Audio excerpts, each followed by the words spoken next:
Hey, podcast pals. Today's episode is brought to you by my friends at Standard Heating and Air Conditioning. Take it from me, as a newly married guy with a very opinionated dog, comfort is kind of important right now. That's why I'm a Smart Club member of Standard Heating. I get to schedule service when it actually works for me, pay how I want, and choose what fits our home best. Pick the HVAC company that treats you like family, not just another name on the list. That's Standard. Check out standardheating.com and tell them Dana sent you. The 93X Half-Assed Morning Show.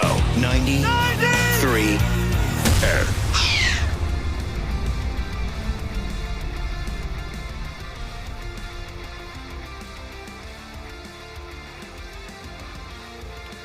The halfway mark. That's what they call it. Wednesday.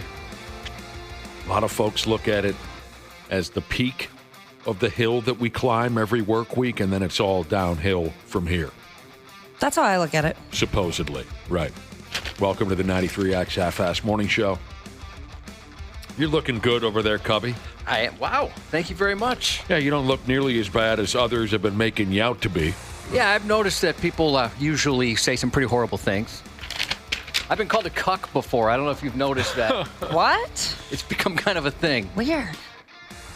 Well, a buddy of mine texted me yesterday. He's pumped for that cuck bit on Friday.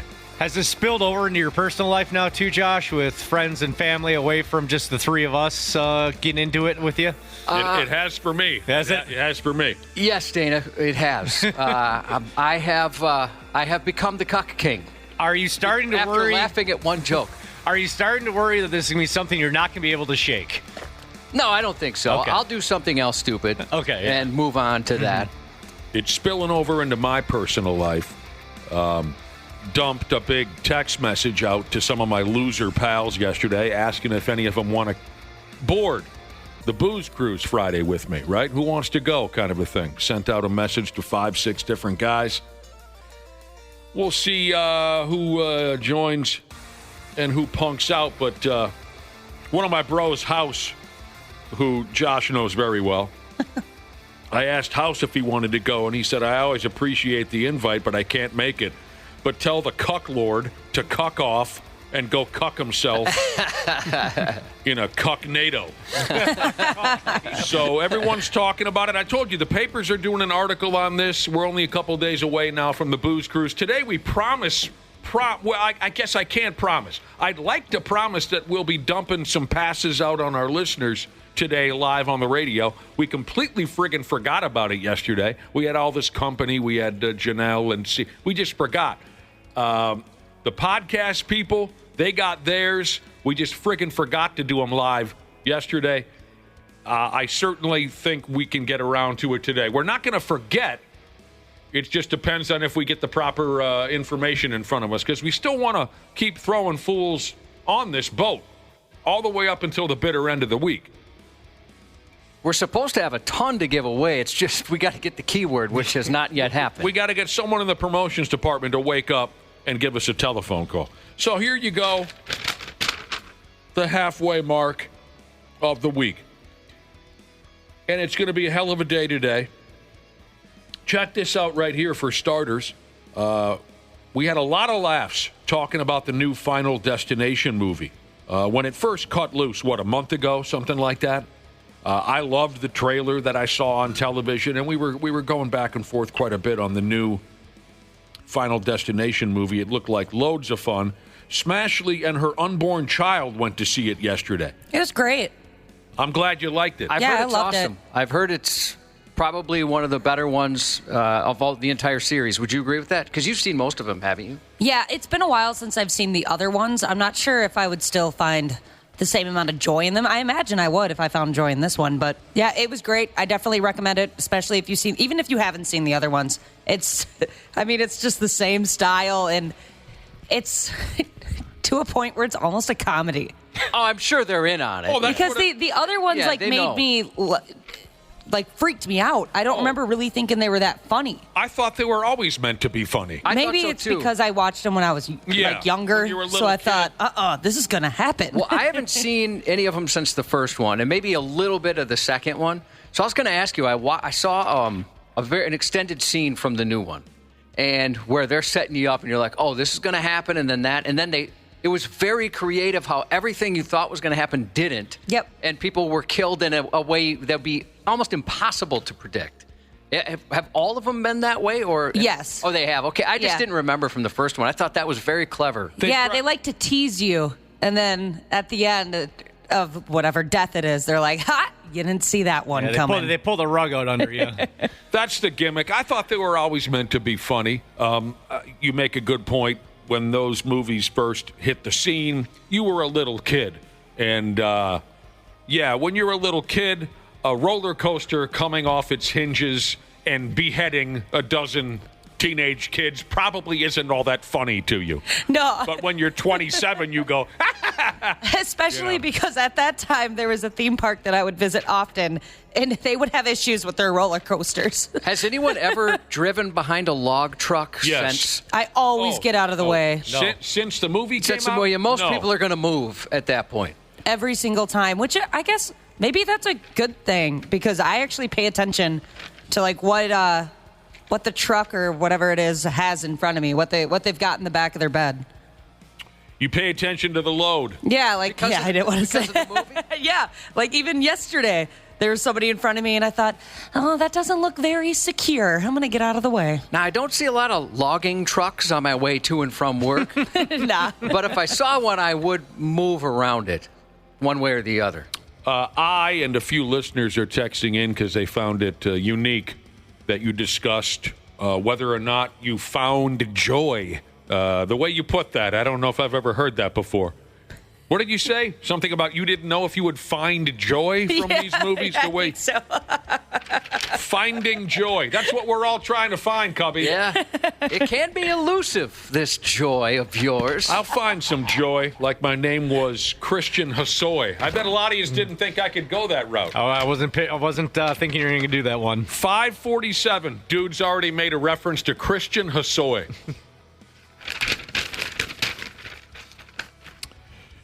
Which many of our listeners bet against. But I got it done anyway. Here's a fun trivia question, and I'm going to dump it on Josh and Dana because Ashley's the one who came up with it, and I read it a few minutes ago. What's the household item that is responsible for the most deaths? Go ahead. Ceiling fan. Good guess, Cubby. Dana? Does a garage door count? Sure it does. Oh, a real one?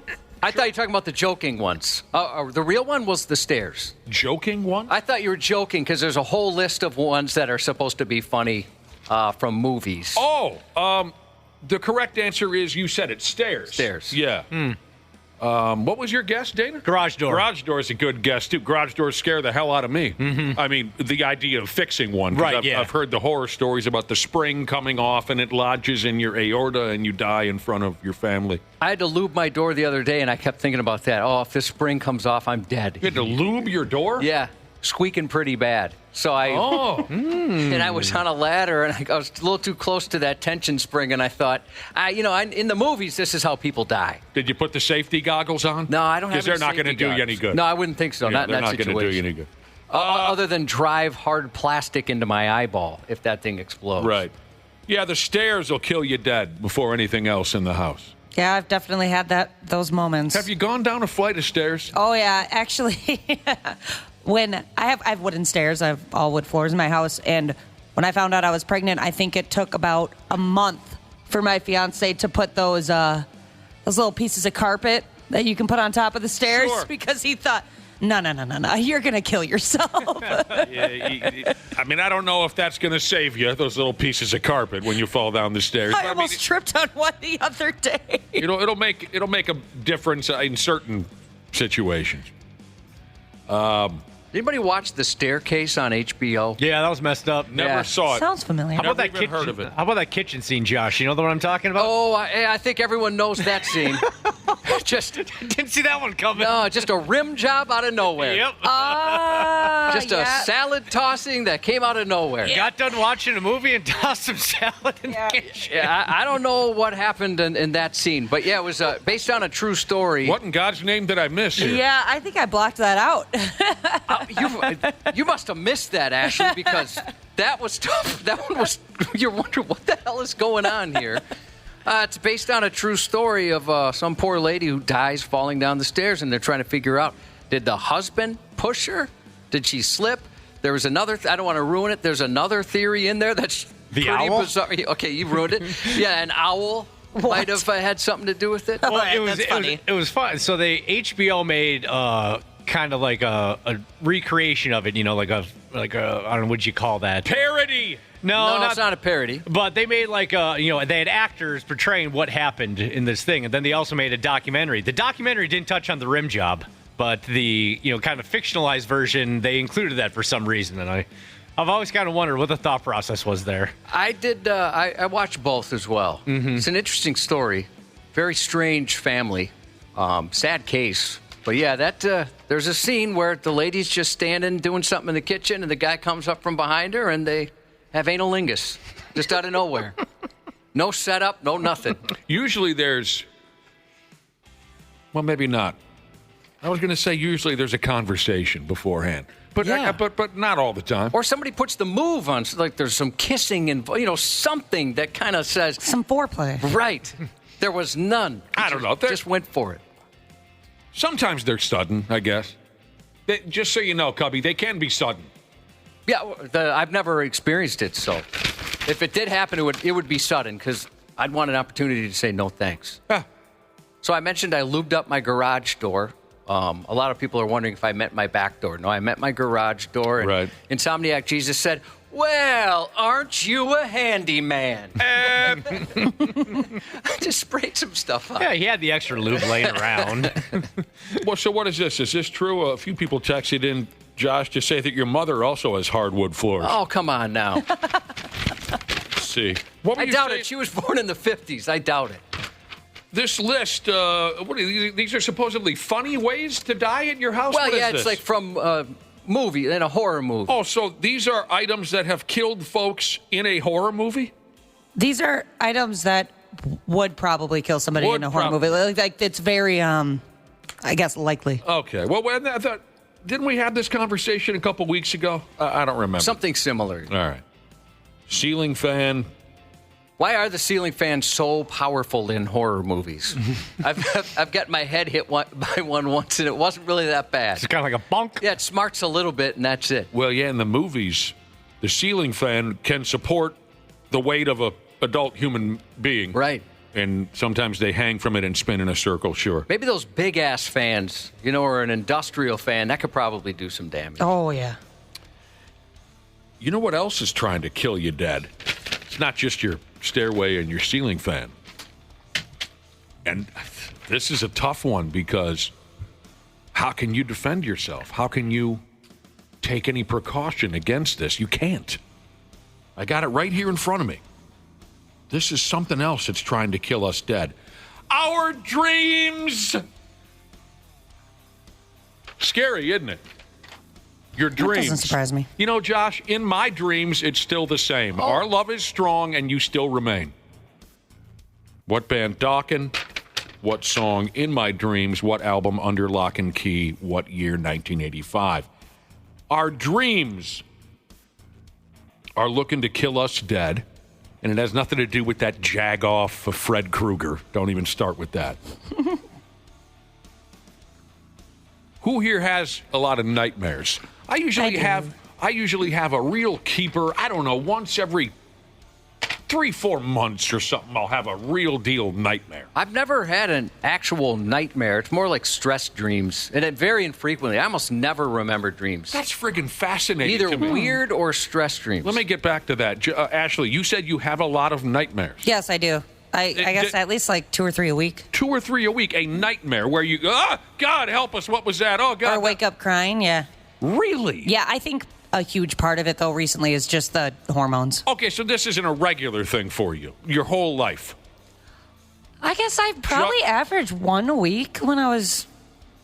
before I was pregnant? Yeah, it was pretty common. I think I'm a really stressed out person, and it really bleeds into my nightmares. Dana, nightmares. Oh, yeah, big time. Big time. yeah, you get... Don't you have night terrors? Night terrors. Yeah. I have occasionally. I haven't had them recently, thankfully. Knock on wood. I'll probably now come back. But yeah, I occasionally get the night terrors where like I wake up screaming, or I'm screaming in my sleep, and If I'm with somebody, like sleeping next to my wife, she has to wake me up. Jesus, Ashley, Paul. you've had sleep paralysis. Yes, that is the worst thing ever. Well, then you two might be in trouble. Josh, tell me about, you really say you've never had a nightmare, just a stress. What do you mean by that, a stress dream? It's always like a work-related thing where something's not, like something's broken, which nowadays I don't have to be asleep for that. But something's broken. Okay. Something goes wrong on the show. I think a bad show. Folks understand the difference, I think, and I know exactly what you mean. But not like you've had dreams of stabbings. Yeah. And I haven't had something like that, in thankfully. your entire life. You're 50 now, aren't you? 50, You've never had those dreams where it's just bloodthirsty? If I did as a kid, maybe, but I don't remember. As an adult, I haven't. All of you are way more interesting on this topic than I anticipated. I've had the one where you show up in your underwear. You go to class, or the one where you forgot to study for a test. I've had that before. Oh, yeah. Plenty of work dreams. You and I talk about our work dreams. Yeah, work dreams, if I have one. Like I had a weird one last night about a guy coming to town, one of the corporate guys we really like. I had a weird one about him, but nothing sexual. No surprise analingus or anything like that.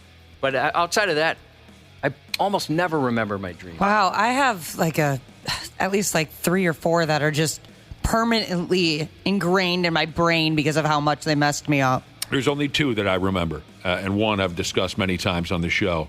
There are 2 dreams that I've had in my lifetime that I still remember every detail of. One was the Tom Brady dream. I think I had that dream, 20 years ago, and I still remember everything about it. The other was a dream that I had when I was a little kid. Maybe I can maybe tell you about that later. But real quick, a new study in England found that people who have a lot of nightmares are more likely to drop dead.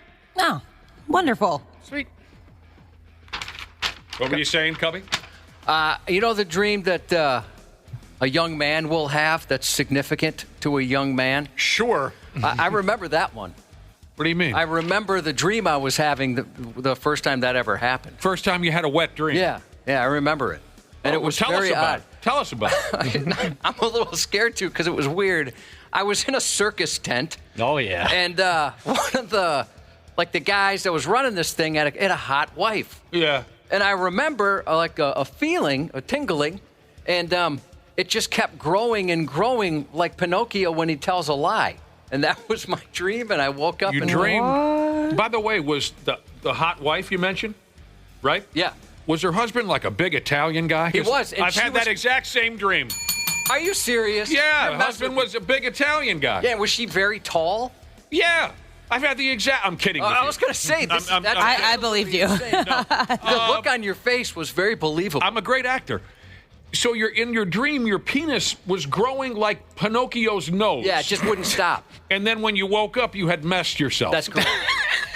But there wasn't any actual sex? You Nothing were just at all. Under a circus tent with a giant boner. An Italian man and his wife were watching you get a boner that continued to grow, and then you woke up. That's exactly what happened. I've had that exact same dream. Get out of here. Did you really? I have not had that, Oh, my, no. you got me again. Twice. I got him twice, Ashley. He hasn't been back to the circus since. You remember that dream? I do remember that one. Confused. You were confused when Oh, you totally. woke And up. I was so grossed out with myself. I was ashamed. Oh, I felt so guilty, Josh. Oh, you know what made it worse? It was at a sleepover. Oh, no. And I was lying on my buddy's floor, and I woke up, and I was so embarrassed. And I'm like, what do I do here? I don't know what to do. You were taught so much penis shame. Yeah, I was. You were. You were just taught that is the dirtiest, filthiest little acorn-looking unit on planet Earth, and it should never be celebrated, and it should never be used. Outside of procreation, correct. Outside of procreation. That's correct. You were taught so much penis shame, and I feel for you. So did you have any idea what had just happened to you? Oh, yeah, I knew. We had sex ed at that point. Sex ed. So I knew about it, the nocturnal emission. The circus cuckold dream, they're calling it. Our listeners are calling it the classic, the cliche circus cuckold dream. A study out of England found that people who have a lot of nightmares are more likely to drop dead. And they weren't kidding around with this research. They tracked people's lives for almost 20 years. Whoa. Somehow these people volunteered. Yeah, I'll sign up for that. You can track my everyday operations for 20 years. And the ones who had nightmares at least once a week, Ashley, Oh, I'm screwed. were 3 times more likely to drop on the street like a sack of turds dead. Just out of nowhere, just yurt, and you're gone. I always kind of thought that would be the way I go out. Something dumb like that. Does this count as a nightmare? Because I'm trying to think if I'm giving accurate information here. When I played Doom a lot, I would dream I was playing Doom at night, going through those hallways and whatnot. Does that count?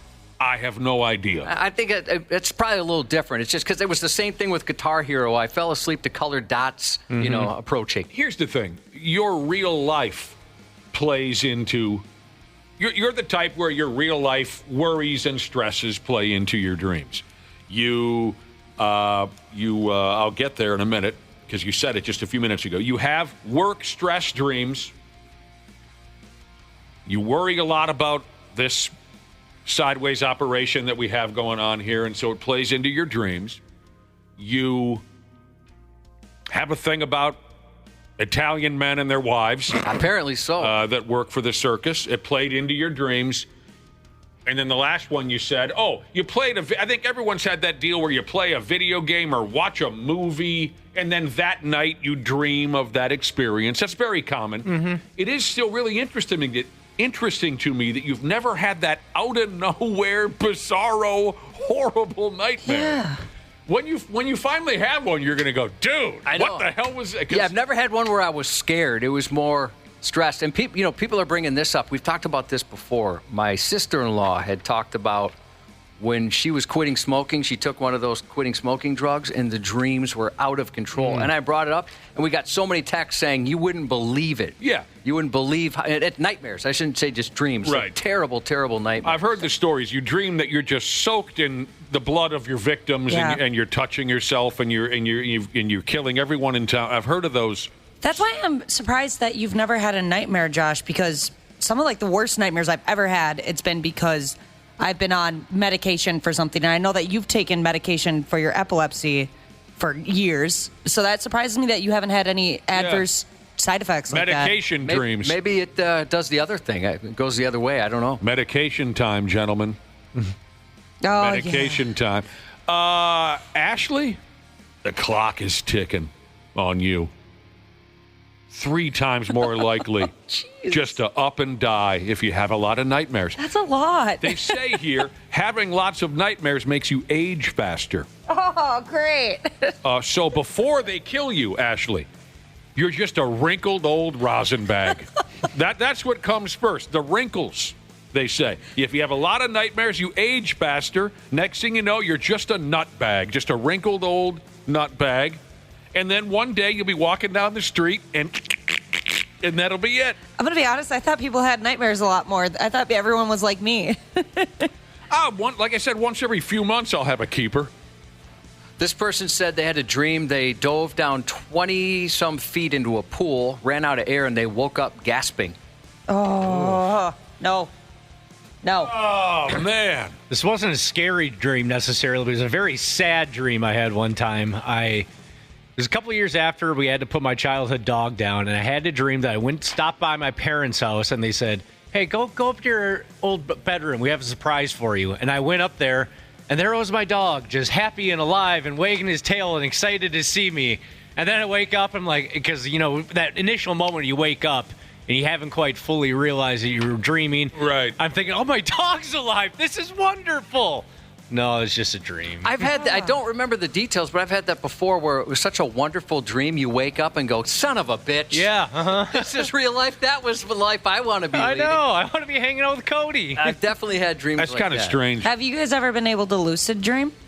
Do Yes. what? Yes. Lucid dream, so you can control your dream. And fight my way out of it? I've been able to do that once. All the time. Or I guess maybe a couple times here and there, but I remember one dream specifically I really had control. And in this dream, I could jump really high and kind of fly in a way. That's cool. And it was the most fun I ever had. I was so angry when I woke up.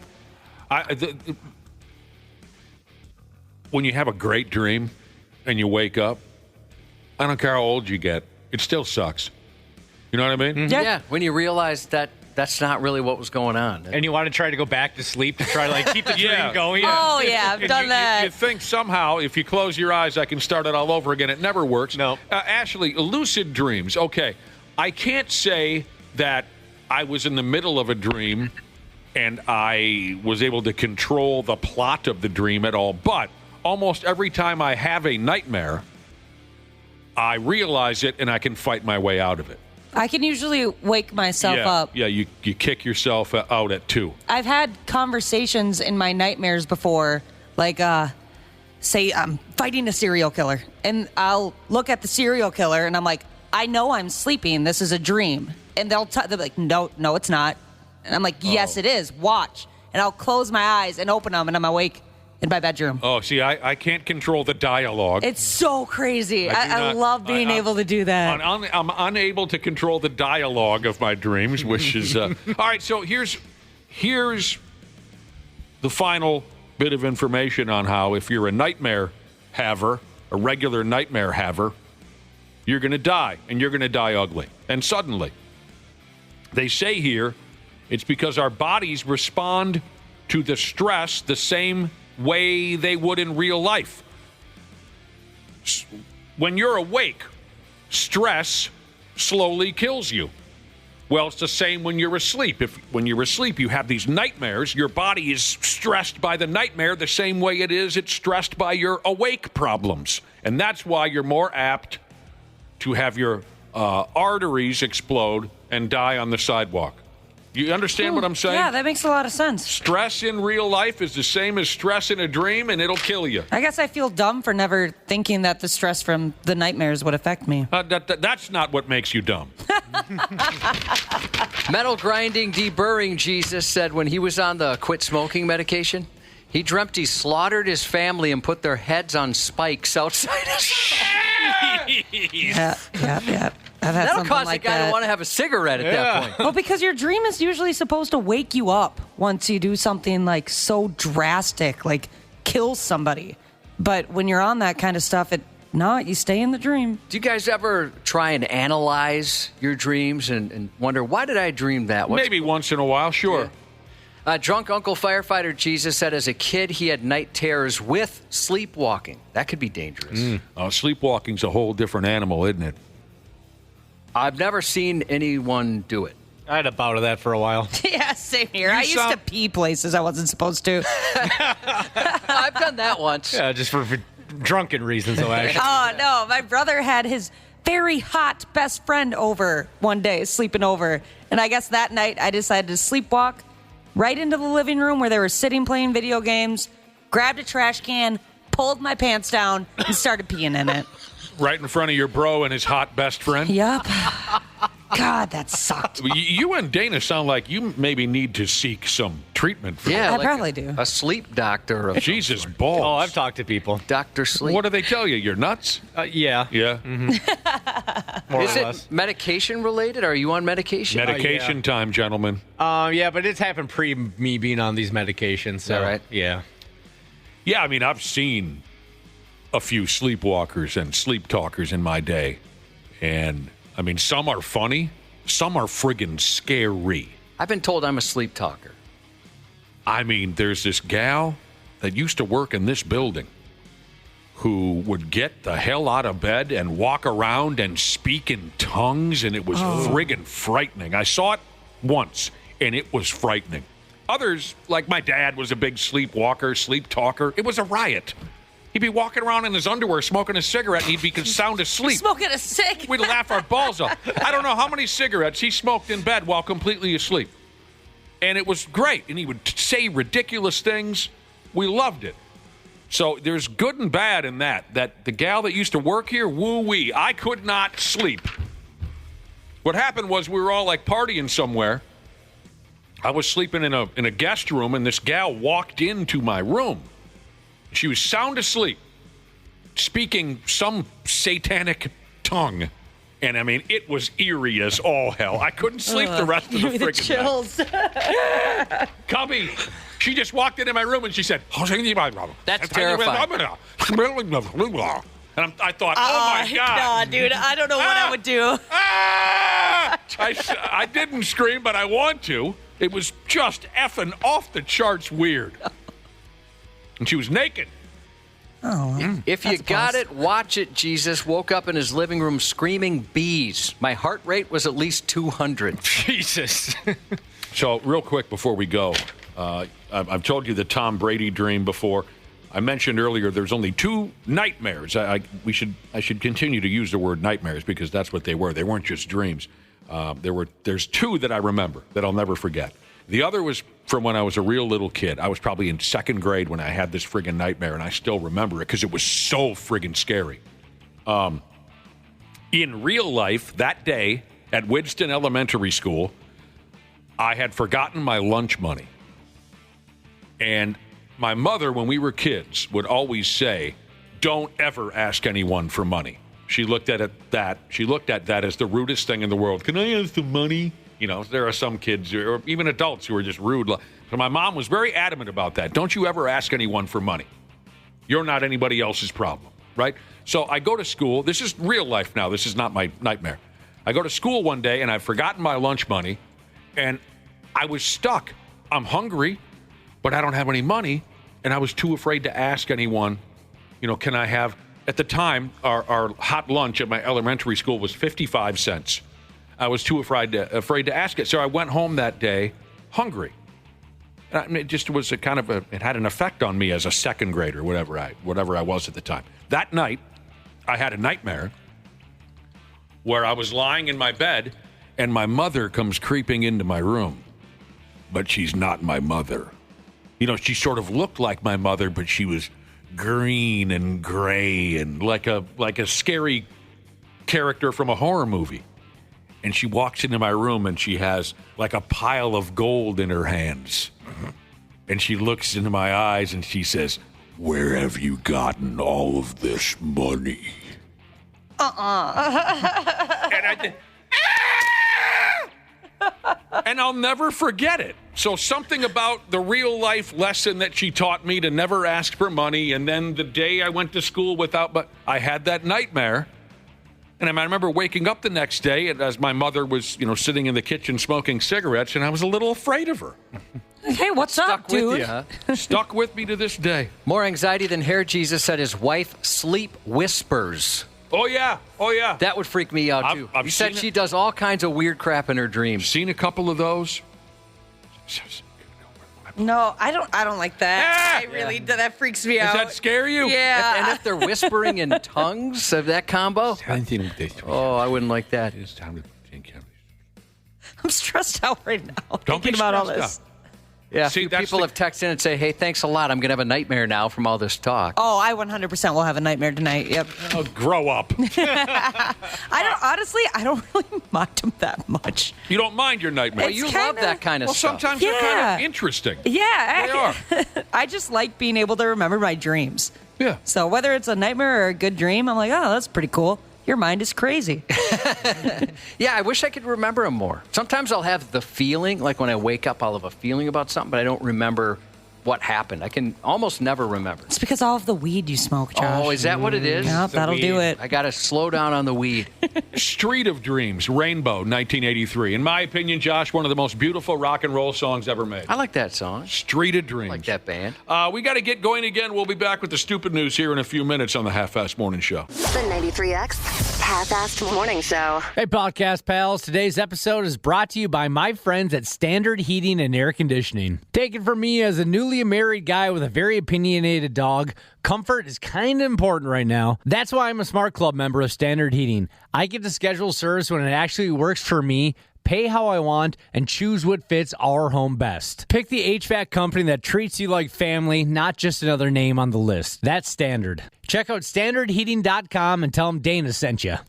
This episode is brought to you by Progressive Insurance. Do you ever think about switching insurance companies to see if you could save some cash? Progressive makes it easy. Just drop in some details about yourself and see if you're eligible to save money when you bundle your home and auto policies. The process only takes minutes, and it could mean hundreds more in your pocket. Visit Progressive.com after this episode to see if you could save. Progressive Casualty Insurance Company and Affiliates. Potential savings will vary. Not available in all states. Expert entrepreneur Ed Milet is on a mission to max out your life. We're throwing open the metaphorical closet doors of our lives. We're going to be cleaning out the closet. What no longer fits? Audit some of your relationships. How about auditing your emotions? Maybe it's your career you need to look at. Get your life together for this season. The Ed Milet Show. It's time for a little cleaning of the soul. Let's get a little ruthless, a little refreshing, and a little real. God bless you, everyone. Follow and listen on your favorite platform. Stupid news on the Half-Assed Morning Show. Oh, God.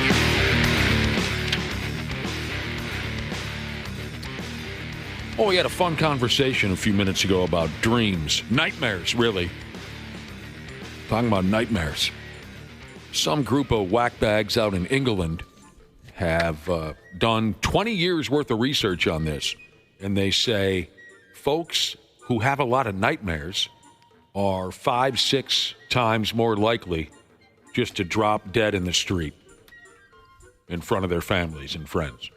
Just over. Something about the stress of nightmares. It'll just kill you dead. I had fun with that conversation. I did. Yeah, that was a lot of fun. How could you not have fun with it? With death. Right. Untimely deaths. We were talking about dreams and nightmares. And maybe the most interesting text I received on the topic was from a listener who has trypophobia. And I know one person who has this issue, which is an aversion to objects with repetitive patterns or clusters of small holes. I've told you before about a friend of mine who, if you put a sponge in front of him, he will run for his life. Oh, yeah, like a honeycomb or something like that. Freaks these people out. I'd never heard of this before until 5-10 years ago when this friend of mine said, yeah, I have trypophobia. Don't show me a close-up picture of a sunflower. Don't show me a sponge, or I will seize up and be unable to function. So a listener texted and said, I have trypophobia, and once I had a nightmare where I was being chased by a human honeycomb. It kind of sounds adorable. Yeah. Big old honeycomb mascot. And he says, my wife woke me up because I was crying. Oh, you poor thing. That's too bad. Honey, wake up! Now I'm She's picturing got a sponge right next to his face. Yeah, and then just show him a sponge. Oh, God! Yeah, I'm picturing this. Now I'm picturing it evil. I was picturing the human honeycomb kind of cute. Like in the Alien movies where all that thick slime is dripping from its mouth. I'm thinking it's just honey. Just evil honey pouring out of its mouth. Oh, God help us all. We'll get going here with the stupid news. I swear we will. But we're having so much fun there with the trypophobia and the rainbow and the Graham Bonnet, Dio, Joe Lynn Turner. All right. This is embarrassing. This sounds embarrassing. In a place called Bristol, Connecticut, firefighters had to pull a dude out of a chimney. And the poor bastard got stuck there. Dude was at a park in town with his dog. There was some kind of building there at the park. I'm sure you've seen something similar, usually a little shack where folks can take a squeege or maybe cut one if they have to. You know what I'm talking about at the park? Yep. A pavilion of sorts. Dude. Here's what I believe happened. Dude got stuck in the chimney. He says because he had to go in the building to get his dog. He says somehow his dog got into one of the bathrooms and then suddenly, click, the bathroom door locked the dog into the bathroom. Our dog did that, and we had to buy a new door and door handle and trim around the door. Absolutely destroyed it and pooped and peed everywhere. He got freaked out. He got locked into what? He got locked into our bathroom. Your bathroom? Yep. Oh, yeah, I think you've mentioned guy. it. And you guys weren't home? No. And he freaked out? Yeah, he freaked out. Somehow he got himself... So now we have, like, the world's strongest magnetic door stopper, where, I mean, you really got to put some force on it if you want to open that door or close it. Like the ones from our junior highs and whatnot? Pretty much, yeah. So your dog pooped in the bathroom? And then, did he walk around and also lie down in his own poop? There was some poop marks that were paw-shaped. Oh, I hate when they do that. Poor guy. He must have been freaking out. He destroyed that. And it was a brand new door, too, by the way. He absolutely destroyed that thing. So, again, dude's at the park with his dog. There's the pavilion that Josh mentioned, kind of the building. You can go in there and take a squeege. Dog goes into the bathroom. The door gets locked. Dude can't get his dog. So his only way into the building to try to rescue his dog, in his mind, was to drop his carcass down the chimney. Someone called the cops. Well, yeah. The dude said he had to get in there to get his dog, or it would have been locked in there for the night, all the way until the next morning. And he didn't want to leave his dog all alone for the next, 6, 8, 10 hours. Someone called the cops. Firefighters had to beat the piss out of that chimney to get Dinkus out of there. They had to cause $5,000 to $10,000 worth of damage to the chimney to get him out of there. They got him out without having to take a leg or an arm off the guy. The dog got out too. But the cops must not have believed this guy's story, because it says here he's looking at charges of burglary, trespassing, and criminal mischief. He's got to go to court now. It wouldn't cross my mind to go through the chimney maybe if there wasn't any windows at all. Break a door down. Yeah, there's so many other things I would do first. Yeah. I would never, ever consider trying to fall down a chimney on purpose. But that was it says here, locks on the doors in this building are on timers and automatically lock at 10 o'clock every night. Makes sense. It's a public building, but you don't want it open all night, so the doors automatically lock. And dude must have known that. It's not clear how the dog got stuck in the bathroom, how long the dude was stuck in the chimney. The doors can be opened from the inside after they are locked for the night. So there you go. So my question is, why is this guy up against burglary charges? Yeah, I don't get that either. Huh. I mean, what he did was stupid. He should have just called the cops. He was stupid that he went down the chimney, of course. And maybe that's why maybe because of all the other things he could have done, they're not believing him. But what can he get out of a pavilion? Right. Yeah. Here's a trail map. Right. Stupid. The dude made a mistake. Or a vending machine. It was dumb that he went down the chimney. And I am sure he should probably be on the hook for the cost of the damages of the chimney. But why is he going to court for burglary? Yeah, I hope that gets thrown out. Bristol, Connecticut, Josh.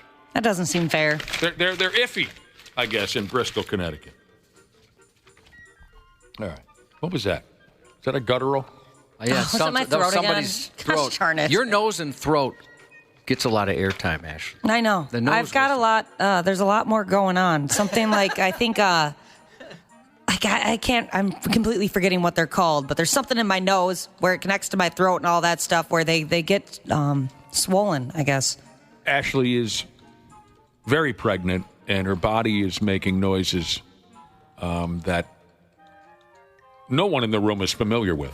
A half hour ago or whatever, Josh, you had walked out of here. It was just Ashley and I in this little studio, and this is what I heard. And it just came from her body. And I said, is there a miniature motor vehicle making its way around your body right now? What was that? She didn't know. I don't know. It just went. Yeah, Nick looked at me and I was like, I don't know, man. There's a lot going on right now. Like Josh, like a little motor car was running around the insides of her body. It wasn't gas. So sorry. There are those little things going on with her. And also her senses are so heightened. She's got superpowers ever since she's been pregnant. Which I hate. I liked it at first, but I hate it now. Yeah, because now you've noticed the odor of certain coworkers. There's too many smells. You're like a little wolf. Yeah. All right, you folks already know that cigarette-smoking monkeys and foul-talking birds are a couple of my favorite things in the whole world.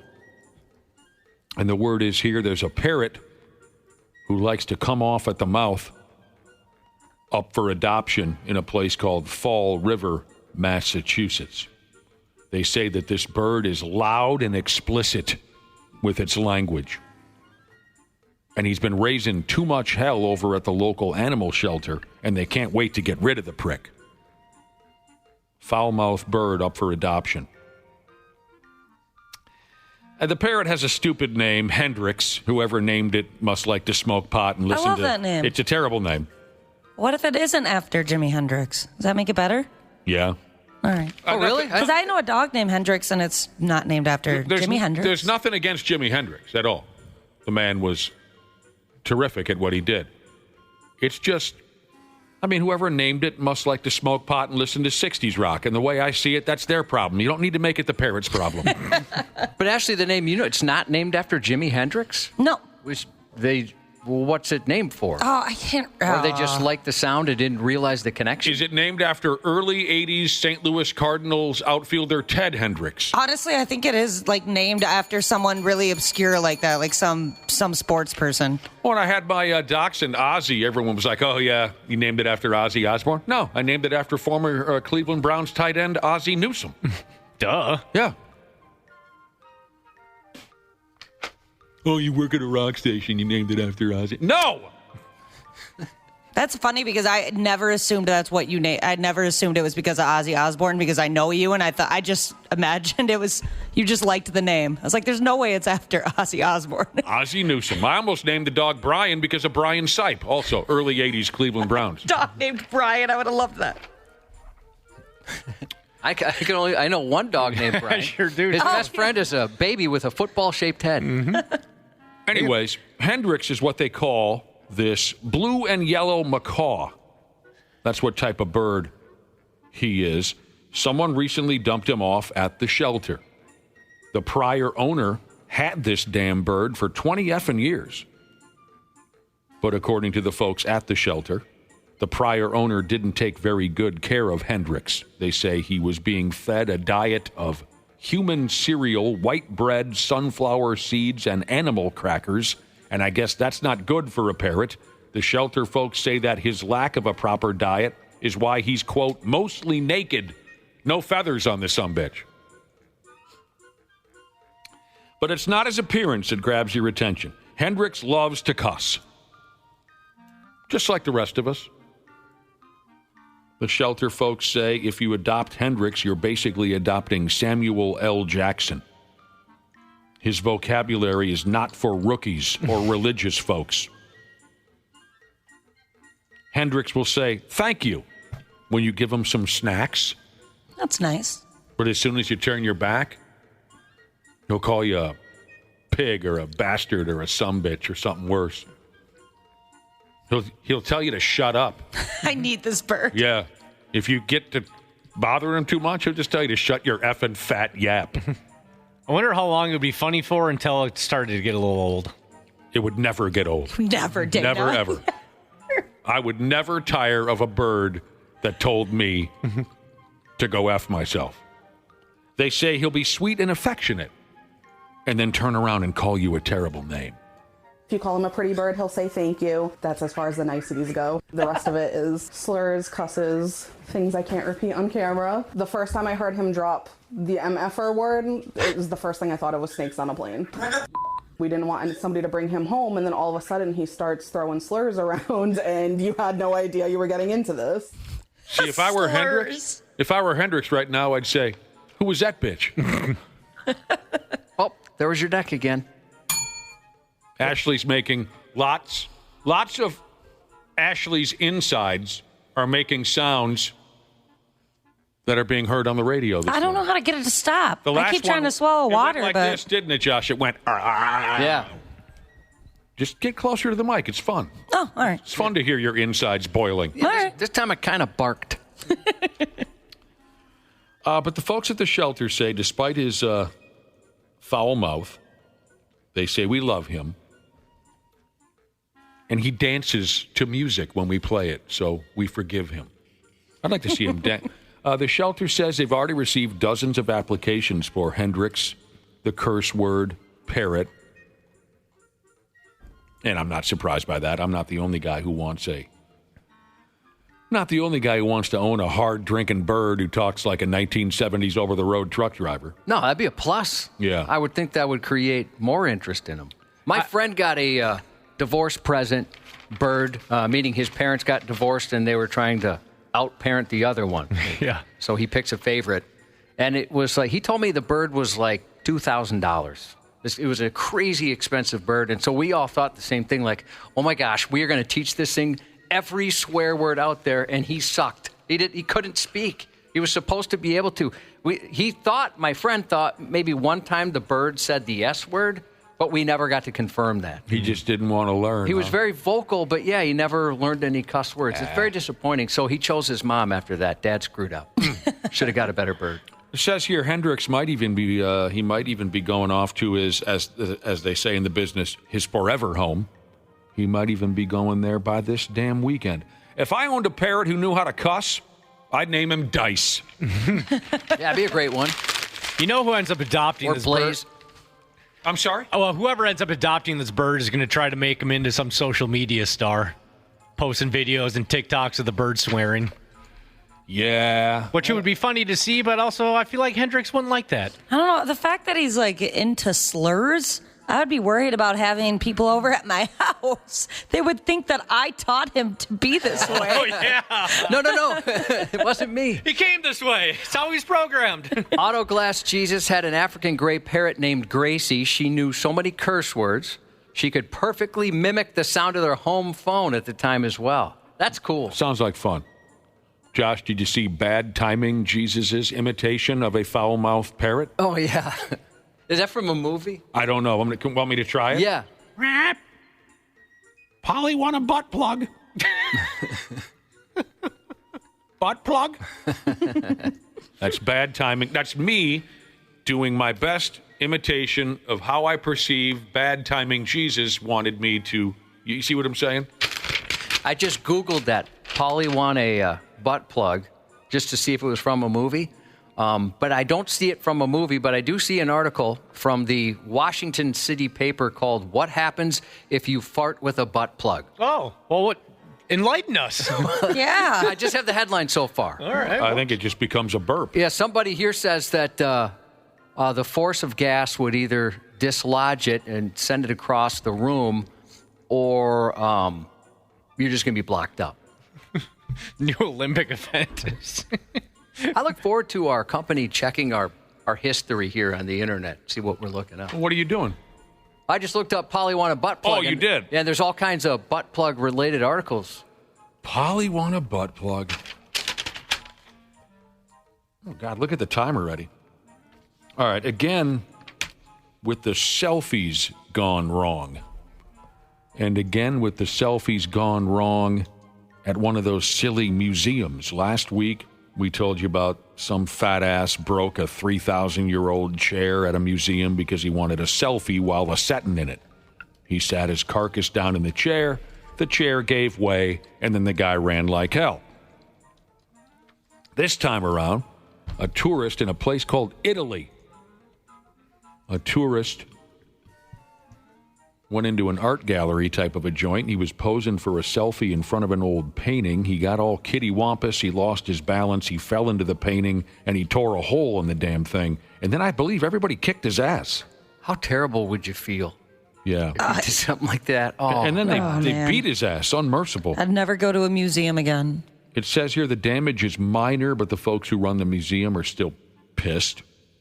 And they're burned out on folks who can't keep from effing everything up over there. The museum folks said visitors coming to make memes or take selfies for social media is rampant, is the word they used in Italy. And now they say they got to draw up some new rules. But then some folks are blaming the museum for this one, saying they had set up some kind of a barrier to keep tourists from getting too close to the paintings and such, but the barrier is too low. And it's only natural for someone to trip over that barrier because they're not looking down, they're looking up at the paintings. And that's apparently what happened to the dude, and then they kicked his ass. I can see that argument for sure. Yeah. Yeah, I guess. But, like, you're a grown adult. Be aware of your surroundings. And I know that's saying a lot coming from me, you know. Yeah, you fell carrying bags of soup. But I guess, and also, like, I don't know about you guys, but when I'm in a museum, I try to never take my phone out because I don't know why. Like, I feel like the older people maybe, or like the true museum goers are going to look at me with shame. Even if you take pictures? Yeah. I don't know why. I just have this, like, this feeling of guilt. I just feel bad right now. You feel guilt. I feel bad right now that I can't participate in the game when I was in a museum. I can't join in on that conversation, not even a little bit. Museums are sick. They're sick? Yeah. They're not all lame. You're sick. You ever been to the History Museum? That place rocks. Your mom is at the History Museum. I saw her there. I don't know what I'm talking about. Sports on the 93X Half-Assed Morning Show. On an 0-2. Fly ball right field. Plenty deep. Wallner at the base of the warning track. Dylan Moore comes home to score. The Mariners have taken the lead in the 9th inning. Yeah, the Twins lost. That's all we need to say about that. I want to say more. I do. I just don't think anybody cares anymore. I went to my nephew's Little League game yesterday, and the opposing team was called the Twins, and they also crushed them. So the Little League Twins can't even win? Nah. It's been dark days, Ashley. Yep. Dark days. I'm sure Brad Ryder and Randy Shaver will have more to say on this subject, but the Twins lost. They'll play again tonight. Tonight might be the beginning of a 30, 35-game win streak. It's possible. Hey, the Timberwolves sale has been made official. They're now mostly owned by Jennifer Lopez and Alex Rodriguez. And the NBA draft is tonight. NBA draft. Josh, the NBA draft. Yeah, you're not a fan. Well, I don't like any draft, you know. At least, well, see, I can't say this anymore. Years ago, I knew the first 30, 35 guys' names called out in the NBA draft. But in all sports now, you get all these kids who only played 1 year of college basketball, or they're coming from Slovakia or something. So it's just a friggin' mystery. Outside of that number 1 overall pick is supposed to be that kid from Duke, Chicho McGee. Yep, you got it. So that'll be happening tonight on Channel 5. Randy Shaver and Brad Ryder will be dialing in here in about a half hour. Don't go nowhere, because Josh's news report is coming up next.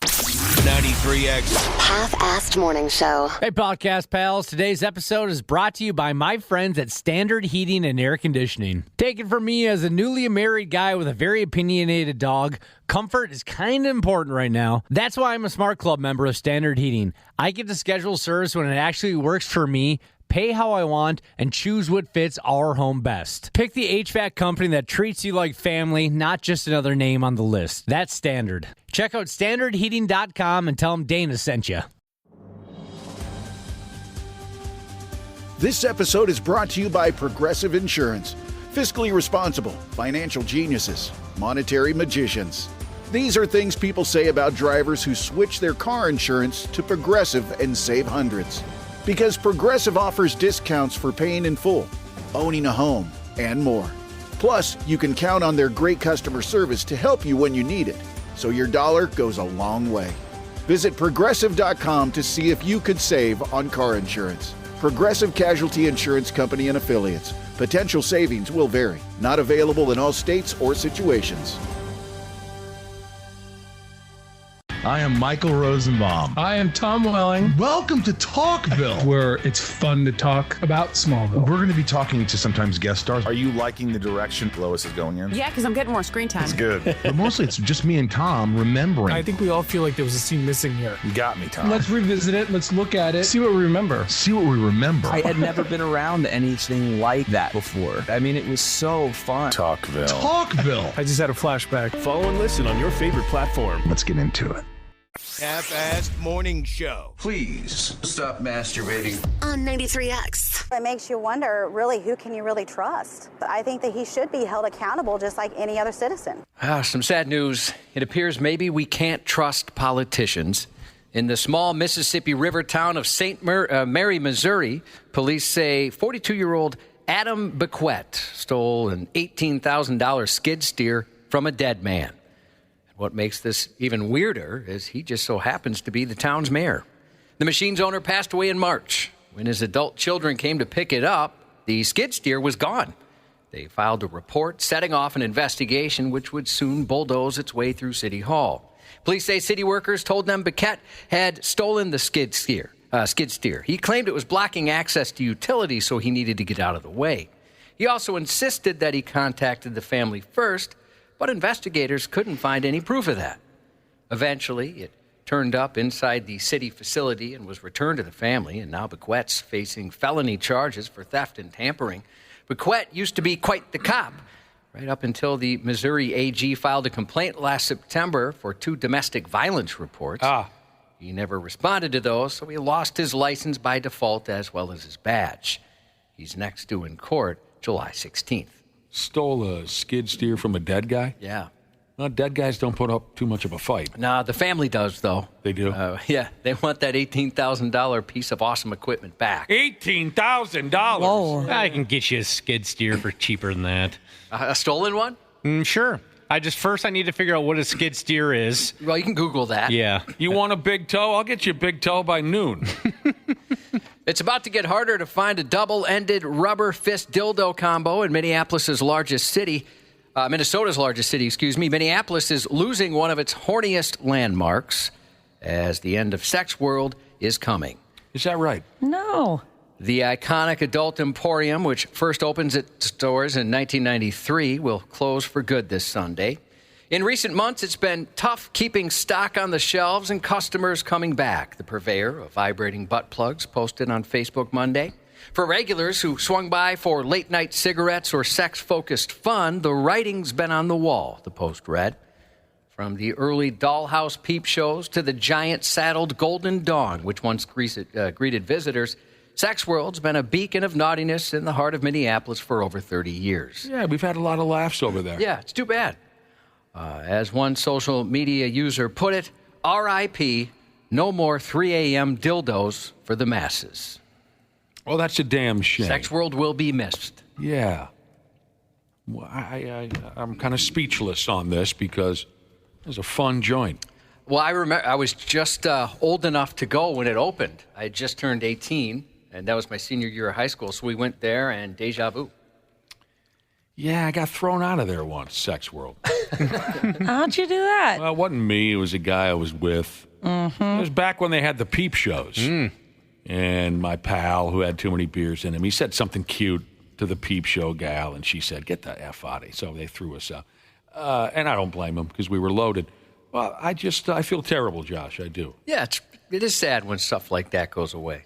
I mean, just because I remember, like, what a big deal that was when it first opened up. I was at the perfect age for it. And to me, it was, kind of scary going in there and intimidating. I imagine you were a little worried. And then eventually I never grew out of that. Oh! Anytime I'd go in. I hope they do something cool with that big golden schlong that they have outside that you can everybody poses for pictures with. They should put that down in the sculpture park next to the big cherry and the spoon. Not a bad idea. Mm-hmm. I can only imagine, Josh, how much it took, how much convincing your friends had to be in order to get you to walk into that joint. It was kind of like... That goes against everything you were raised to believe in. It does. It was kind of like, somebody who might be scared of going into a haunted house, that feeling beforehand. I kind of had that. A parent helped unmask the case of mysterious clown mask crooks behind a string of break-ins and attempted burglaries in Indiana, recognizing the red-nosed rascal as their very own son.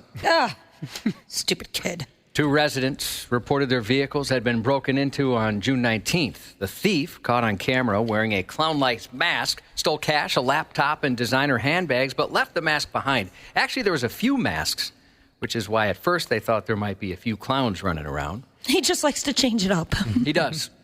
And they look kind of homemade, by the way. Very much so. That's scarier. Days later, on June 22nd, the masked clown struck again, trying to break into cars and homes in the same neighborhood. Surveillance video showed the burglars pulling at car doors and trying to open a locked garage.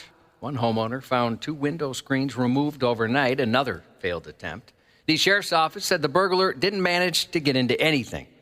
Investigators shared video and images of the masked culprit online, and by Monday, a parent recognized their very own 16-year-old in the footage. So images and video from these incidents were shared on social media in an effort to identify the suspect. Deputies say a parent recognized their child and then brought them into the sheriff's office, where that child then confessed. They keep calling them clown masks, so I'll call them that in the story. To me, they didn't really look like clown masks. No, I'm looking at them now, but they're really disturbing. But I think what makes it more disturbing is that they're crappily made. Yeah, he sucks as an artist. Yeah.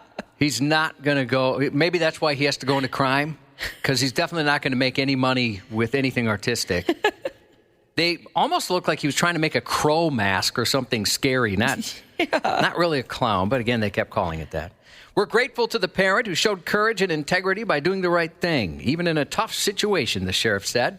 Bringing their child forward not only helped our investigation, but gave this young man a chance to face consequences and access resources through juvenile court. The goods were returned to their owners. And, of course, this is far from the first time someone's reportedly walked darkened local streets dressed like a clown. 2016, in particular, saw a surge of clown sightings that fall, popping up everywhere from London to Lonsdale, with thousands of reported clown sightings in big cities and small towns worldwide. That was a scary time for me. I know how much you hate him. We found that out. Because people would just run away, and I'm like, I don't think there's going to be running involved. I think somebody's going to get very seriously injured. Well, and that's what I was kind of looking through some of the past stories on this, and some of the cops are saying, somebody's going to get killed here. Like you said, even from running, hit by a car, something just like that, to somebody freaking out and shooting another person. Did you ever have a friend who liked to break into cars and whatnot? Yeah. I have a friend who did it just one time. I don't know if you can call it breaking in. There was an open window. We were at a McDonald's, and this is back like when you saw Fuzzbusters all the time. And there was an open window, and a guy had one sitting on his dash, and he just grabbed it and took off. So would you call that breaking in? Well, I suppose, but I mean, I was more going for if it was a regular thing. You don't know. No, it wasn't a regular thing. Well, I guess I don't know. I saw him do it once. I had a strange awakening. This is back in college. Me and a high school pal were walking home from the bars that night, and just out of nowhere, without saying a word, as we're walking through a parking lot, this pal of mine starts pulling on everyone's door handle on their cars. And I said, "Bro, what are you doing?" And he goes, "Well, just shut up. This is what I do. Don't be a bitch." And I said, "Okay," And he proceeded, while I'm walking with him, he proceeded to yank on every car door to see if it was open. He found a few that were open and took some change and took some whatever. And I was like, okay. He didn't say, "Hey, man, I'm about to do this." He just cut loose with checking every car in the parking lot. And I was just standing there with my thumb up my ass wondering, when did you become such a derelict? Kind of a thing. So he's just kind of doing it as if like, oh, yeah, you walk past a car, you check to see if it's open. Yes, and he said something along the lines of, "Hey, man, don't bust my balls. This is my thing." And so I just stood there. All right, man. A New Zealand man packed an impressive amount of mayhem into less than an hour. The 44-year-old is facing several charges after a chaotic early morning crime spree. 7 burglaries, 2 car thefts, and 3 crashes, all crammed into a frantic 40 minutes. About 5:10 a.m. Saturday, police got their first call. A man breaking into a home, leading to a physical confrontation. Luckily, no one was hurt, and the suspect took off on foot. Minutes later, 2 more calls came in. One reporting a man trying to force his way into a house, the other about a smashed front door. Just after 5:30 a.m., another report, a man forcing entry with a knife this time. Not long after, yet another call. In this case, someone kicking down a door and smashing up the place. Somewhere in the middle of all this, the man managed to grab some car keys, steal a vehicle, and promptly crash it through a gate into an intersection. Undeterred, he stole a second car. Police gave chase, but that vehicle also met an untimely end, smashing into a fence. The Kiwi's crime spree finally came to a conclusion when he tried to flee on foot, but sucked at that as well. He was promptly arrested. All right. Again, 7 burglaries, 2 thefts, 3 crashes, 40 minutes. Wow. Just getting it done, making up for lost time or something. All right, car thieves. You ever know any car thieves? No, I told you before, though, I have one memory of one of my uncles. He was in jail the majority of my life and died an untimely death, unfortunately, from his lifestyle. But the only memory I have is him teaching me how to hot wire a car. Mm-hmm. I've always wanted to know how to do that. He knew how to do it. I don't know if he ever did it, but he certainly knew how to do it. I knew one car thief, and he, two. The first guy, he stole a car, and it was his first car that he'd ever stolen, and he started driving it, and driving it, and driving it, and driving it, and next thing you know, he took it all the way to Florida. Did he get caught? Yeah, eventually. The other car thief that I knew, he wasn't, he wasn't a car thief. I got confused. He ran up on a lady in a mall parking lot and snatched her purse. And then he got into his car and tried to evade the police in town. That's where I got confused with the car talk. Somehow he was not able to outrun the cops in his Geo Metro. So I don't know if he's a terrible driver, right, Josh? Because most guys with a Geo Metro, they're gone. You're getting away 9 out of 10 times. Yesterday, we talked about a guy with the unusual name of No Name Given Happy. Today, another odd name joins the list. A Milwaukee area man with hallucinogenic mushrooms in his van slammed into a scissor lift inside a North Shore highway tunnel last week. Sadly, that critically injured a worker. The driver, 34-year-old Patches Magic Beans. No way. Was charged Monday with 3 crimes tied to the crash, which left a 27-year-old Duluth man fighting for his life, sadly. Just before 4 p.m. last Wednesday, inside the Lafayette Bluff Tunnel on Minnesota 61, about 8 miles north of Two Harbors, Magic Beans' van plowed into maintenance equipment into the tunnel. A worker was thrown from the elevated lift. Another grabbed a light fixture like out of a movie and pulled himself to safety, escaping with only minor injuries. An off-duty cop driving behind the van had caught the crash on dash cam. He said the van had been swerving and weaving, clipped a curb and several traffic cones, and then smashed straight into the lift before hitting the tunnel wall, rolling several times and landing on its side, trapping Magic Beans inside. First responders pulled him out. Officers on the scene said his eyes were abnormally wide. Oh. He was flailing his arms, talking nonsense, and reacting to things in the air that no one else could see. He took some of those Magic Beans. Well, that's what they're suggesting. They suspected drug impairment, not alcohol. When they searched the van, responders found Magic Beans wasn't traveling light. Magic Beans had magic mushrooms. More than 89 grams of psilocybin mushrooms packed into gallon-sized zip bags in a plastic container. He's been charged with 2 counts of criminal vehicular operation causing great bodily harm and second-degree possession of a controlled substance. Scumbag, he mangled somebody, huh? Yeah. What a dumbass. Patches Magic Beans. Yeah, I expected better out of Patches. A 55-year-old Florida woman faces felony burglary and assault charges after Will Smithing a Chase bank teller with a check right in the face. Slapped her with a check? With a check, yeah. Carolyn Johnson was ID'd as the culprit in a May 5th incident, which started as a heated argument over a check that wouldn't clear. Cops say Johnson got increasingly upset when she was told she couldn't cash that check. And then, clearly inspired by Oscar Night 2022, she leaned over the counter and deposited the check right into the teller's face. Nah, they don't get paid enough for that. You know. Yep. I would have went right over that counter after her. The check-wielding woman bounced after that, fleeing on foot, which earned some interest from the cops. Police say the entire incident was caught on bank surveillance video, and she was arrested shortly thereafter. Yeah, they have all of your information. What do you think is going to happen? Yeah, you're right. They had absolutely everything, including very good video showing what happened. Just a good crack in the mouth. Ouchies. The death of a Department of Homeland Security agent triggers a chain of events leading to a squad of elite law officers into a race against time in Countdown. Streaming today on Prime Video. Created by Derek Haas, the man behind One Chicago and FBI, the high-stakes thriller stars Jensen Ackles, Hubba Hubba of Supernatural, and The Boys. We hope this guy has a dynamite birthday. Jimmy Walker of Good Times fame is 78. What a lunatic. I wish we never interviewed him. Simply because I loved him so much growing up and things changed. Never meet your heroes, they say. He was one of my idols, too. I still watch Good Times regularly. And Josh is right. When we interviewed him, we thought, oh, no. He's totally insane. We should have left it in the 70s and 80s, I guess. I saw him do stand-up a number of years ago, Josh, and he was not insane. I mean, something about live radio made him act funny that morning. Maybe he was very tired. I'll put it on. Or maybe he's on medication and he forgot that day. I don't know. Maybe we should give him another chance. Jimmy Walker. Happy birthday to Bros, and that's 93X News.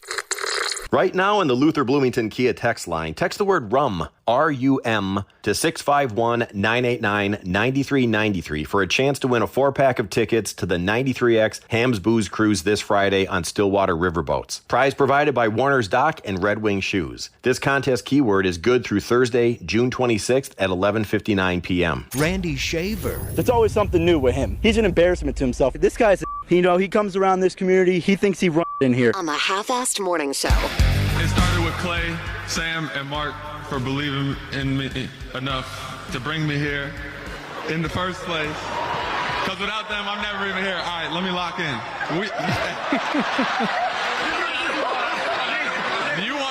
Should we put you on the mic right now? Do that. All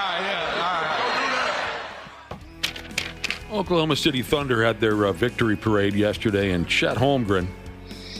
Yesterday we talked about how he couldn't pronounce Michelob.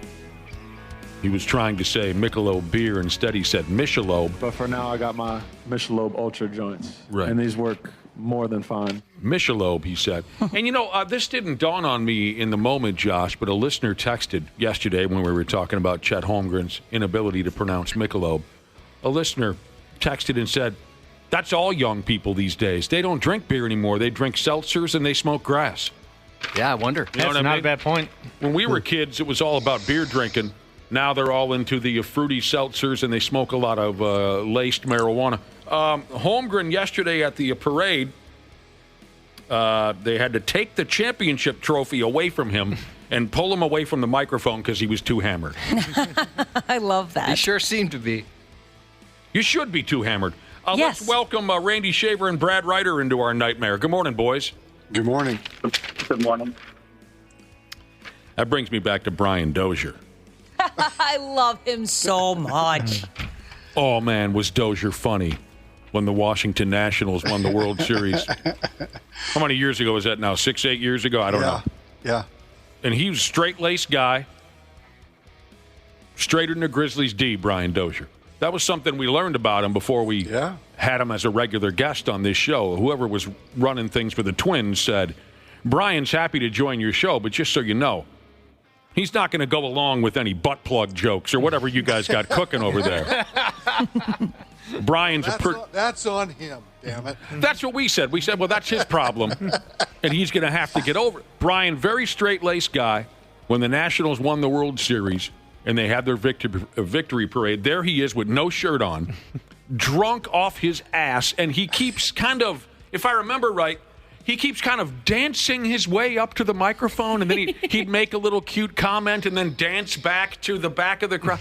And I'll never forget it. At one point or another, he says into the microphone, my wife is going to kill me. My wife's going to kill me.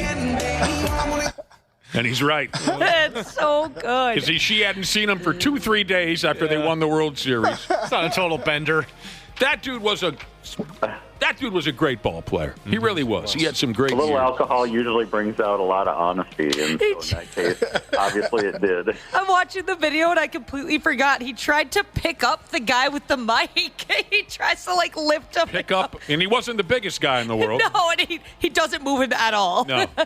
And you just want to hug him, don't you, when you see that video? Yes. He's having the time of his life. My wife's going to kill me, he says. All right, maybe you had to be there. We've all uttered those words before. For sure.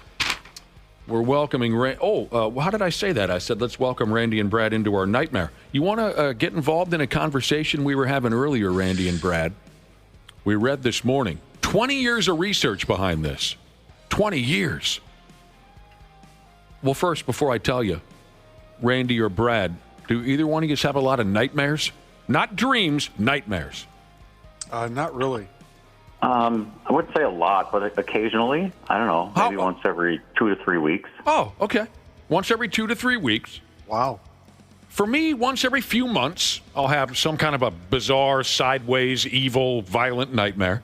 Ashley and Dana have them all the time. Josh has never had a nightmare. I get stress dreams, but I've never had an actual. Yeah, I get the stress dreams. Yeah, these guys tell these terribles. Running late to something. Yep. And I Yeah, get not those. being prepared for something. Yeah, that happened a lot when I was working TV. Not so much anymore, but man. Josh needs to get out of radio real bad. We don't want him to get out of radio. I don't want to have to call my brother-in-law at the friggin' Chrysler plant. But you need out because the stress dreams are killing you. It's not too often, but when they happen, it's pretty rough. But you've never had just a violent nightmare where you're soaked in your own fluids and you're strangling people. Well, or like I said, maybe when I was a little kid and I'm not remembering, but as an adult, no. It's always just like unprepared or showing up someplace naked, that kind of thing. I hear people that use a CPAP machine have those as they're getting used to the machine. Oh, I want one of those real bad. Terrible nightmares. Well, we've heard, of course, we had the conversation earlier, and people talked about certain medications that you take that can enhance your. Anyway, where I'm going with this is, and I found this to be really interesting. The differences in all of us. I have them rarely. Randy says rarely. Brad says every couple of weeks. Josh never. Dana and Ashley all the time. The research that they did for over 2 decades over there in England, they say they've come to this conclusion.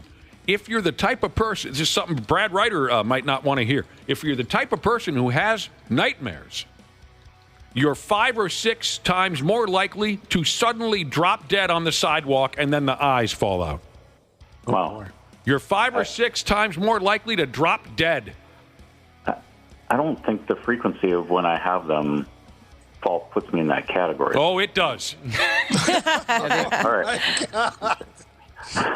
Denial's the first sign. Denial is? No, that's a river in Egypt. Oh, I can't say for sure, Brad Ryder. You said once every couple of weeks. I think you can throw stress dreams in this conversation because they said it's the stress of the nightmare that gets you. So maybe a stress dream's actually worse. Oh, I never thought of that. Yep. I was going to say that, too. I would agree. I guess for whatever reason, I was separating nightmares from stress dreams as if they were separate things. So maybe you, Josh, are the one who is going to suddenly grab your chest and buckle.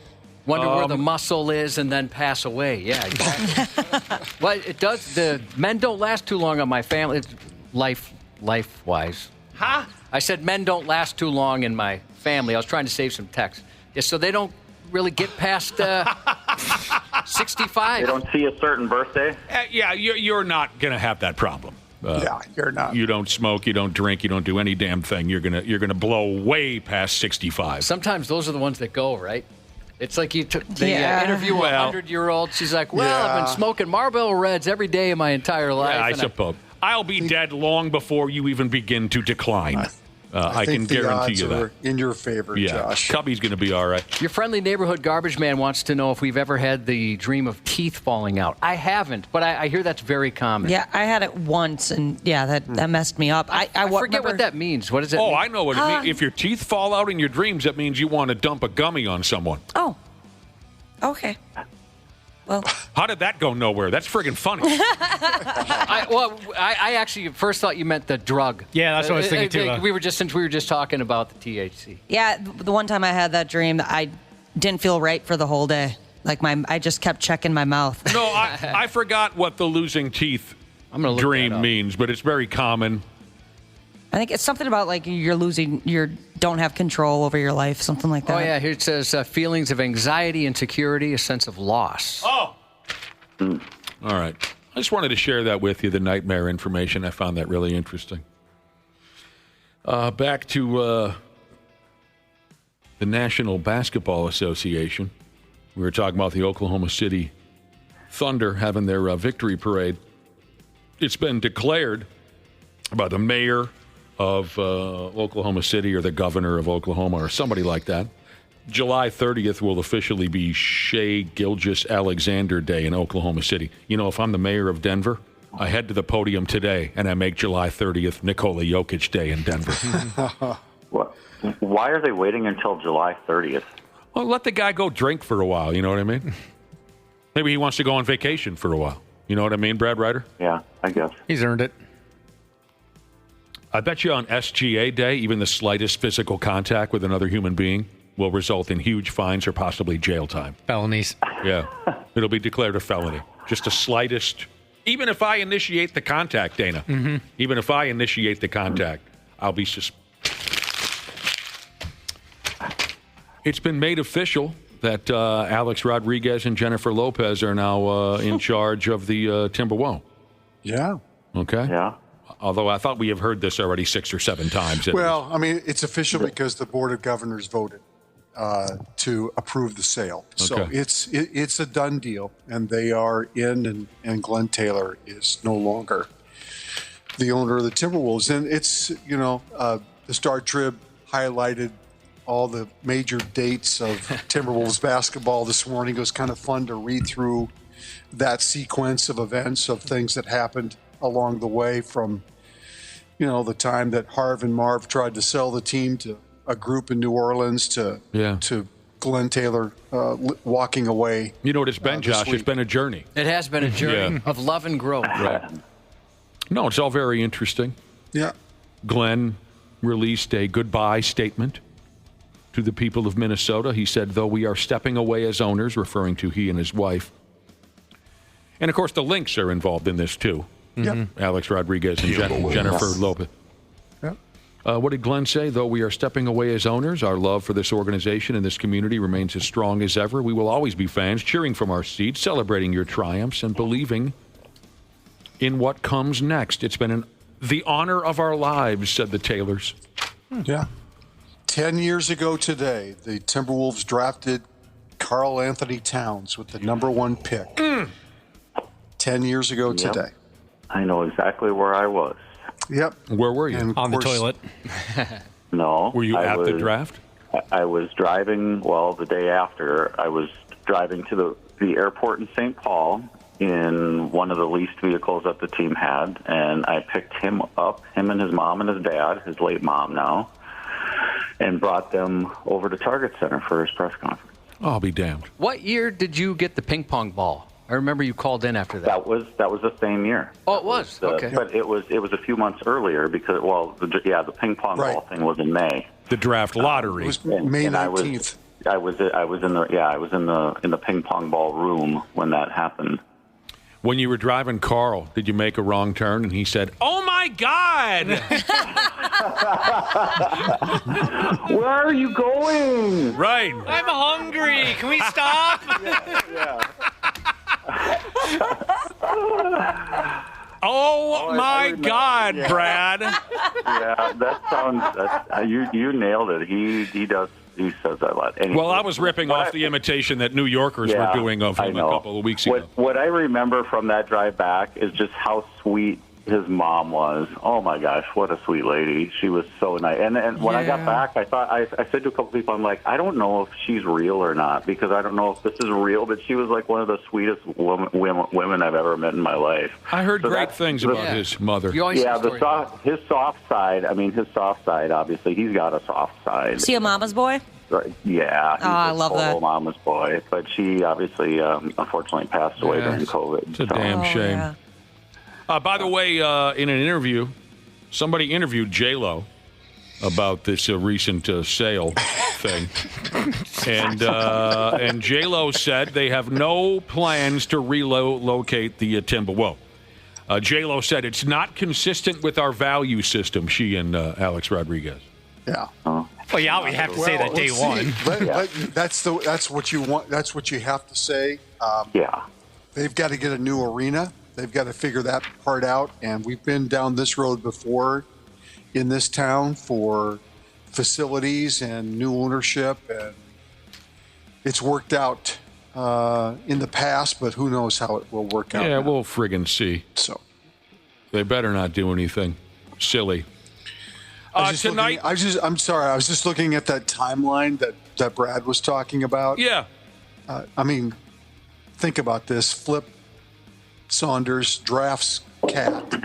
Yeah. And 2 months later, he announces he's got Hodgkin's and is being treated. And 2 months after that, he passes away.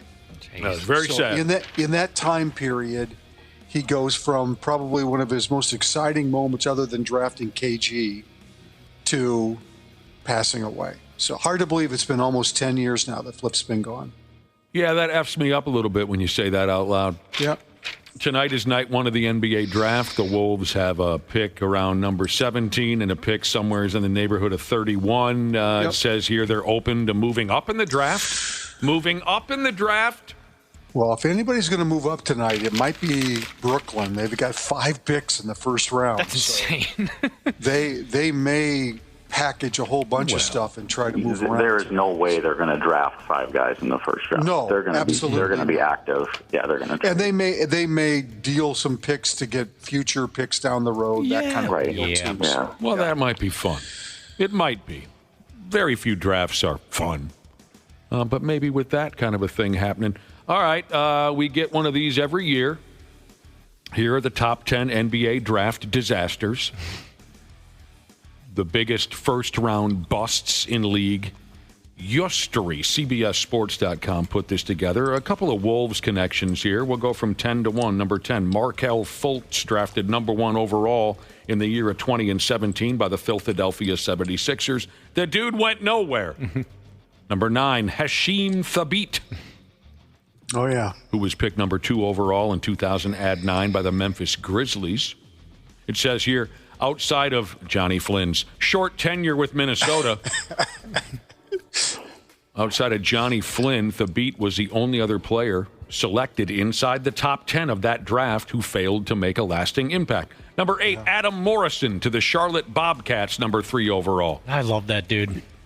He played at Gonzaga. Yeah, he was so much fun. I had a shirt. It's so stupid, but I thought it was hilarious. It was a red shirt, Gonzaga red. It had a mustache on it, like because he had that mustache that Nick, I'm sure you probably hated.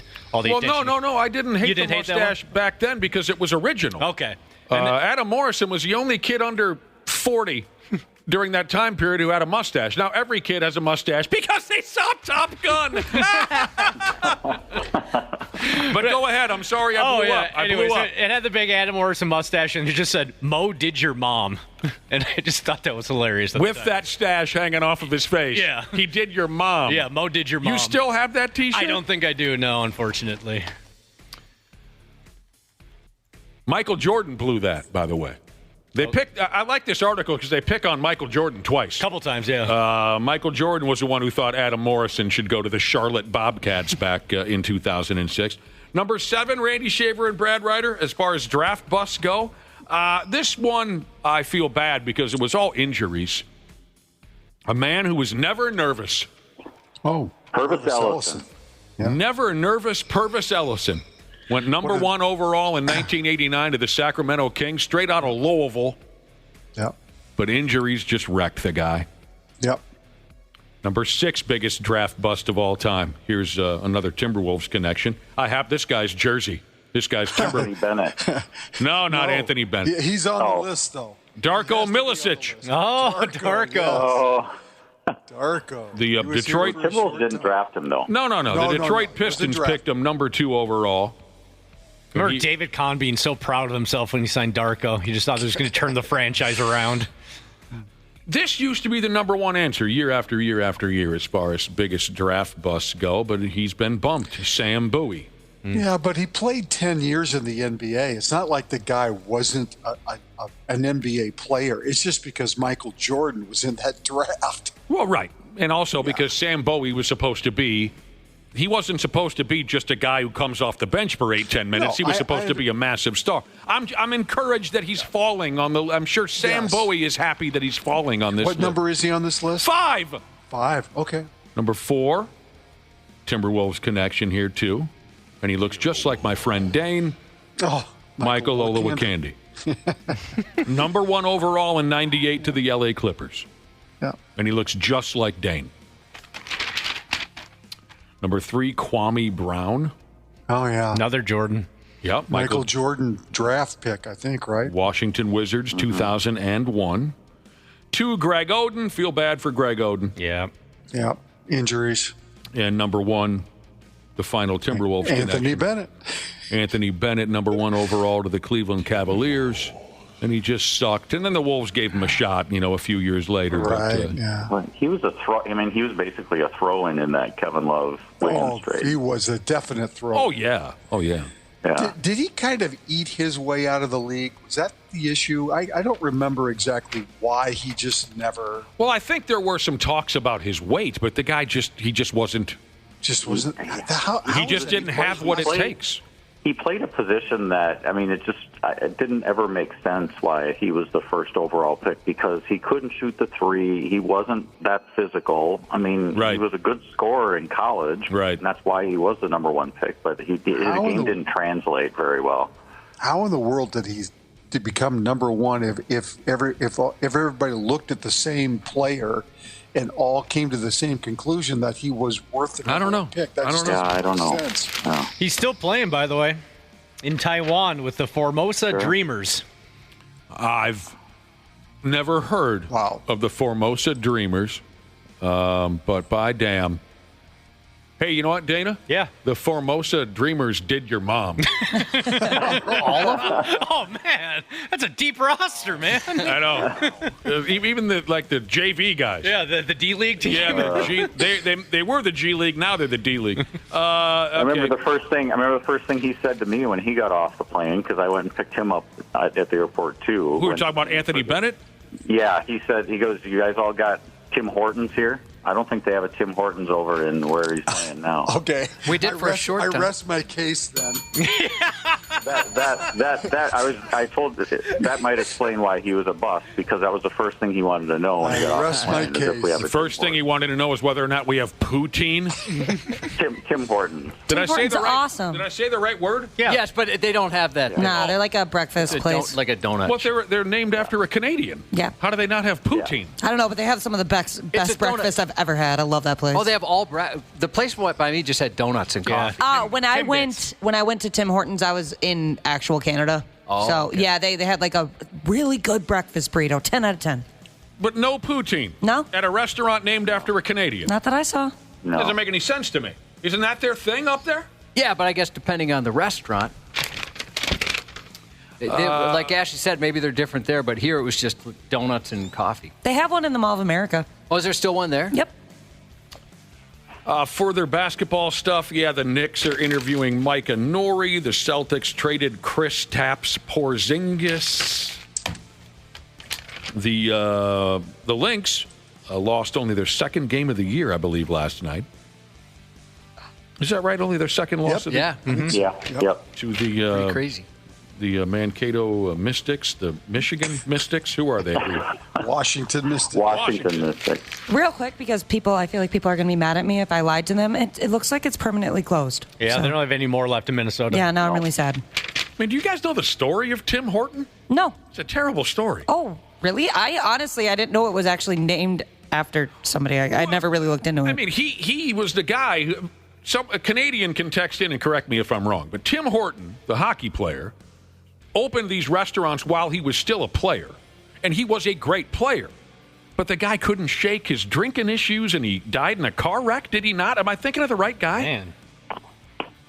I don't know how he died, but I thought he died. He was young. It says here he was 44.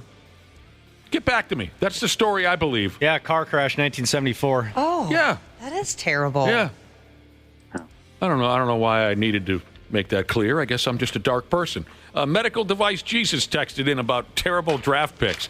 Oh, and this guy pissed me off. Derek Williams. He sucked. He friggin' sucked. Derek Williams. Medical Device Jesus put it perfectly here. What about that dickhead Derek Williams? He sucked and he came back to town and scored 50 and acted like such an ass. Oh, that's right. right. Yes, he did. Yes, he did. And you know who that really pissed off? Jim Peterson. I remember like it was yesterday watching that Wolves game. Derek Williams sucked eggs while he was with the Wolves. Ended up in Sacramento. Sacramento comes to town. He scores 50 against the Wolves, and he was taunting the crowd and strutting around. And Jim Peterson finally said, "Okay, kid, are you kidding me? Mm-hmm. You didn't accomplish a damn thing while you were here. You come back, you score 50, and now you're walking around acting like everyone in town owes you something, owes you an apology or something." And that was probably the only good game he had in his entire career. I remember just thinking, if you put that much energy into just a game every couple of weeks or something when he was here. It would have gone a lot better for him, but he just never seemed to care. Just acted like a douche. Oh, yeah, we really regret letting you go. The following night against the Bulls, he had 1 point and a half a rebound, Yeah. Twins. I thought you were gonna like talk about the Twins when you were talking about the nightmare topic a little bit ago. You should have transitioned very well into that. 6-5, they lost to the Mariners. So that's 5 in a row, 15 of the last 18, whatever, 24 of their last 20. I don't know. It's just, you're losing count. And the way they lost last night was just stupid. Yeah. Just stupid. It's one thing that you lose again, but you lose because your closer hit a couple of batters in the ninth inning and then a sac fly.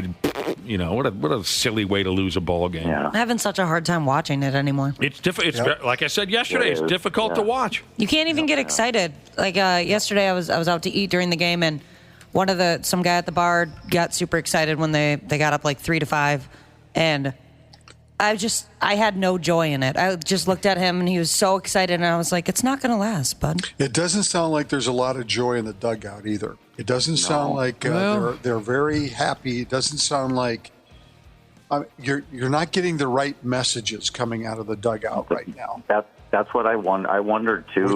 I watched a little bit last night. I wonder, when you watch at bats too, you look for the little things. You wonder if guys are, you hate to say this, but you wonder if guys are giving up. You know what I mean? Like, I'd hate to think that my ball club's given out before July 1. Yeah, exactly. But no, I understand. It's that the vibe is bad. Everything's bad. Tonight, Joe Ryan's going to pitch. We'll see if that'll make it. Hey, Josh, a listener has texted in and said, what's poutine? Can you tell folks what that is? Isn't it just like, is it potato just loaded with garbage on top of it? It's like French fries loaded with gravy and cheese. And yeah, they got like cheese curds on top of the fries, I think. Yeah. It's so good, though. That's all I know. I can't remember if it was fries or tater tots. You see, I had it once at the state fair. I took one bite, and then I threw the bucket of poutine as hard as I could into a trash can, and I found the nearest Canadian, and I punched him in the mouth. And then there's gravy on top. Despicable. Yeah, how can anything with gravy is delicious? It was awful, is what it was. State fair doesn't really seem like the venue for something like that either. No. Oh, really? On a hot summer day, some hot gravy. Yeah, that's a good point. I never said a damn thing about the weather. It's 102. Here's some gravy. Dana's making weather-related assumptions about my life, and I don't appreciate it. Maybe it was 48 degrees that day. All I know is that poutine tasted like dog feces. Well, this is a friggin' terrible story. The Arizona Diamondbacks were playing in Chicago last night. I thought we had a handle on the people in Chicago. Ever since, that crackhead dad and his son beat up a 71-year-old first base coach 20 years ago, I thought the improvement of the fans in Chicago, I thought their behavior had improved. That was ridiculous. Shirtless father and son all those years ago. They smoked some meth and some crack in the parking lot. That was awful. Went to the game, and they hopped onto the field and beat up a 79-year-old first base coach for the Kansas City. I thought that since then things had. Last night, the Diamondbacks are playing at the White Sox, and their the Diamondbacks' second baseman, Ketel Marte, was visibly upset and had tears in his eyes on the ball field. He's at the plate, and he had to take a timeout because he was visibly upset because a fan in the stands made a joke about Marte's dead mother. That's disgusting. You should hate yourself forever. Yeah. Who the hell does something like that? I hope somebody around him talked some sense into him. His manager came out during the pitching change and talked with him. His mom died in a car accident. Yeah. 8 years ago. Yeah. So it's been a long time. But I don't know exactly what the fan said, but it was obviously enough for him to be visibly upset while he was playing second base last night. Did anybody do anything to the fan? Like I said, I hope somebody talked to him. He was ejected. Good. Yeah. Gross. He should never be able to come back to a game. What the hell's the matter with people? Why would you say something like that? I mean, it's insane. How many times have we talked about people getting death threats because they pitch a bad game or something. The friggin' baseball game. They're human beings. Just because you buy a ticket to a game doesn't give you the right to say anything or do anything you want. Right. But almost. Right, Brad? Yeah, I mean, almost. I should be able to do almost everything that I want. But not, I mean, there's a line, and that was crossed. Of course, there's a line. I wouldn't cross that line. You got to be nuts to say something like that. It's pretty low. Brings me back to some terrible stories.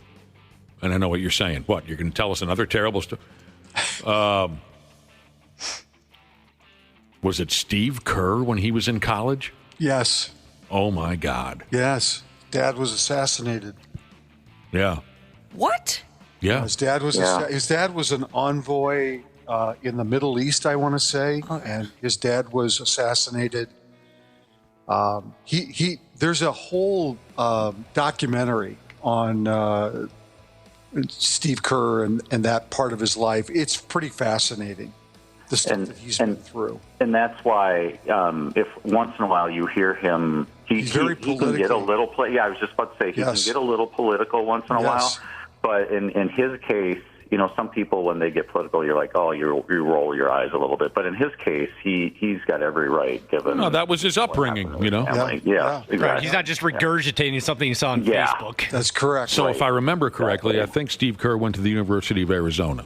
Yep. Yes, he did. And his dad gets assassinated, and if I'm not mistaken, his dad was beheaded.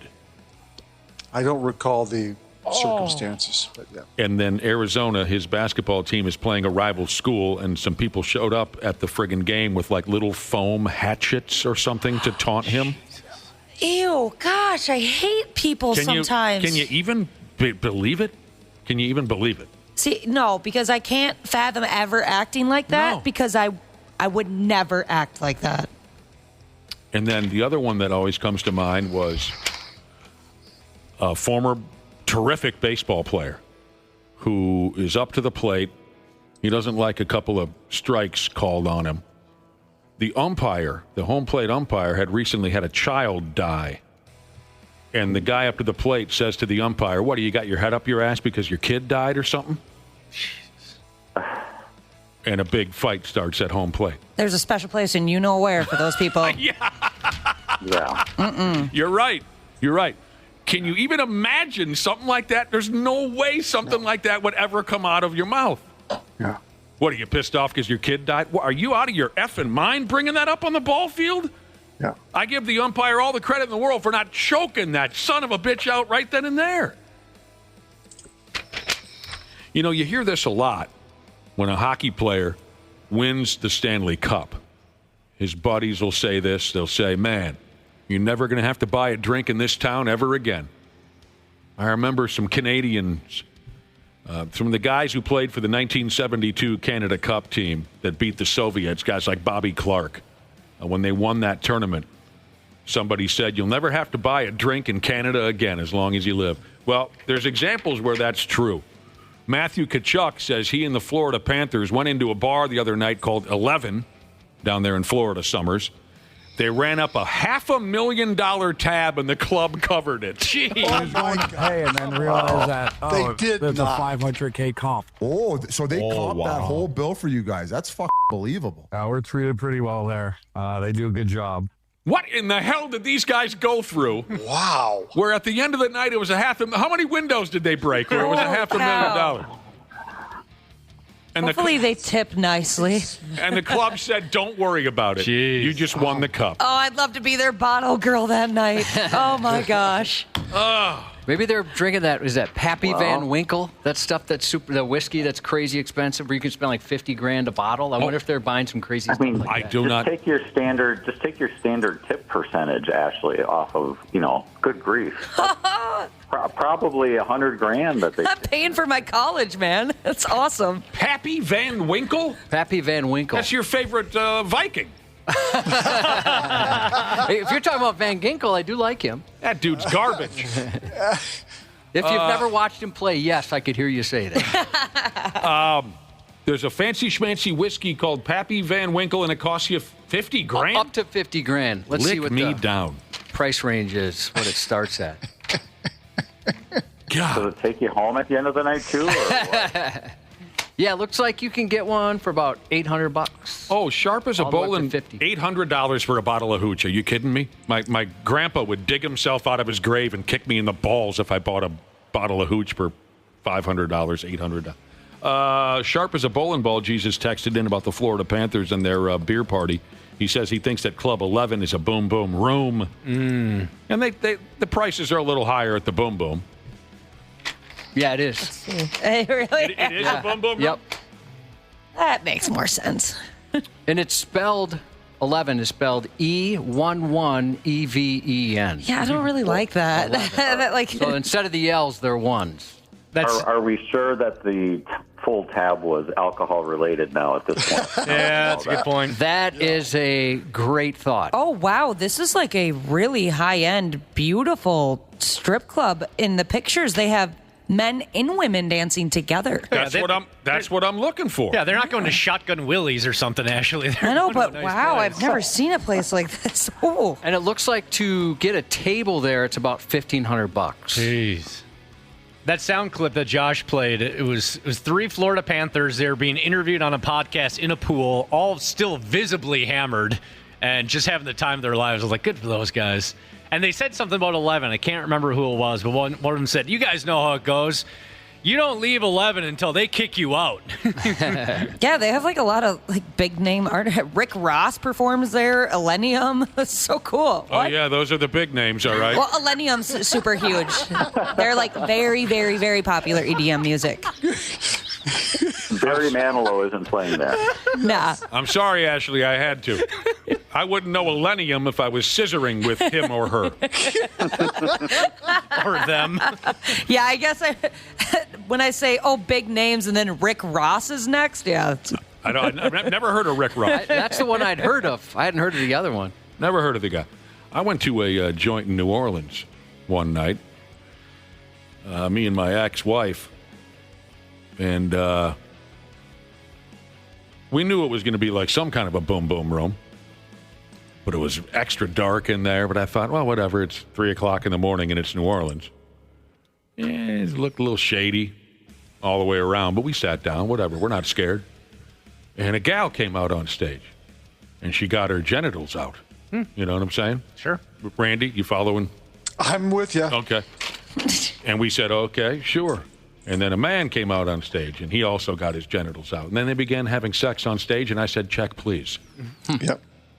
That's probably on Bourbon Street. Oh, I'm surprised you didn't stay for a little bit. I couldn't. It just was, maybe nowadays I would, but I was like 26, 27 years old. I said, I don't know if this is the scene for me. I don't know what I would do. They just started having sex right there on the stage. I think I'd feel bad leaving. That's great. And all. I have a prior engagement. Yeah. Like sometimes a comic will pick on you when you stand up and leave in the middle of their act. Yeah, I see what you mean, where the guy, while he's having sex with this woman, would say, hey, where the hell you think you're going? Is this not good enough for you? Yeah. Well, you want us to switch positions or something? Yeah, we just walked out of there. You know who that guy ended up being? Rick Ross. Are you serious? That's a big name right there. Crazy. Some more hockey stuff here for you. Matt Martin announced his retirement yesterday after 16 seasons in the National Hockey League, and most of you are saying, who? He's a solid defenseman for obviously a long time, but the significance of Matt Martin retiring means that there are only 4 players left in the league who go without a half shield. Matt Martin never wore a half shield, and now that he's gone, there's only 4 players left. I hate the half shield. I hate safety precautions in sports. I do. All safety precautions. Ryan O'Reilly, Jamie Benn, Zach Bogosian, and Ryan Reeves are the only visor-less players remaining. I hate the visor. It just takes away something from the whole experience for me. The Hockey Hall of Fame announced its class of 20 and 25. Zdeno Chara, Joe Thornton, Duncan Keith. Weird. And one of my favorite players from when I was a high school kid, Alexander McGillney. They're going into the Hall ski, along with a couple of women, Jennifer Botterill of Canada and Brianna Decker of the United States. All great players right there. By damn. Yeah, I knew I wouldn't get much help with this one. Players still waiting for their call to the Hall. Some of them are first-year guys. Some of them have been waiting for a while. Carey Price, Ryan Getzlaf, Rod Brendamore, Calvin Portner, Henrik Zetterberg, Patrick Marleau, and Patrick Elias. Now, the first round of the 2025 NHL Draft is Friday. Some Minnesotans in that. Oh, of course. There's always going to be a handful of Minnesotans. The quarterback for Medina, the Mason West, who committed to Michigan State to play hockey. He'll be drafted. Oh, sure. I'm not sure first round, but he'll be drafted. There's quite a few others. So now, I forgot where I got this website, and it doesn't matter. But for you hockey fans, somebody cut loose with the greatest NHL drafts ever, where you measure out the talent that was dumped upon us. They got a top 6 here. 1990 featured guys like Jaromir Jagr, Martin Brodeur, Keith Tkachuk, and Peter Bondra. In 2015, hockey fans got Conrad McDavid, Jack Eichel, Mikko Rantanen, and Matthew Barzal, whoever the hell that is. In 1988, Mike Modano, Teemu Selanne, Rob Blake, Mark Recchi, Jeremy Roenick. Wow. 1984, Mario Lemieux, Patrick Roy, Luc Robitaille, and Gary Suter. And keep that last name in mind. 1979, Mark Messier, Ray Bourque, Glenn Anderson. I hated Glenn and Mike Gartner, who played for the North Stars for a while there in 79. And the 2003 NHL Draft is called the greatest of all time. Ryan Getzlaf, Patrice Bergeron, Marc-Andre Fleury, Corey Perry. Did Corey Perry do anything significant recently? Shea Weber and Ryan Suter. Legend. There we go. Boo. What? When are the Wild going to retire his jersey? Boo. Oh, you loved him when he was taking those wrist shots from the point here in town. But that's not my favorite. None of those are my favorite NHL draft. Randy Shaver knows. My favorite NHL draft was 1983. Let's see who the number 1 overall pick was. And let's see what team he was drafted by. Let me look it up. Bobby Smith. No, Bobby Smith was a rookie in 76, you friggin' Iowegian. All right. I just know Bobby Smith's your favorite player. You're right. 1983 NHL draft. Let's look at who the number 1 overall pick was. Let's see what team drafted him. Let's see. It was the Minnesota North Stars who selected Brian Lawton. And how did that work out? And who was picked right after him? Well, right after him wasn't that big of a story, Sylvain Turgeon. But it was the 3rd pick that we'll never forget, will we, older hockey fans? The 3rd pick. Tell him, Cubby. Pat LaFontaine. It was Pat LaFontaine. It was Pat LaFontaine. At least it seems like you've come to terms with it all these years later. Oh, I didn't know that. Oh, ouch. Number 4 was a guy named Steve Yzerman. Is that? He did okay. He did all right. Is he kind of like a Rick Ross of hockey where everybody knows his name? LaFontaine? Yeah. Yeah. Yeah. Big Al said it. He was the first to say it.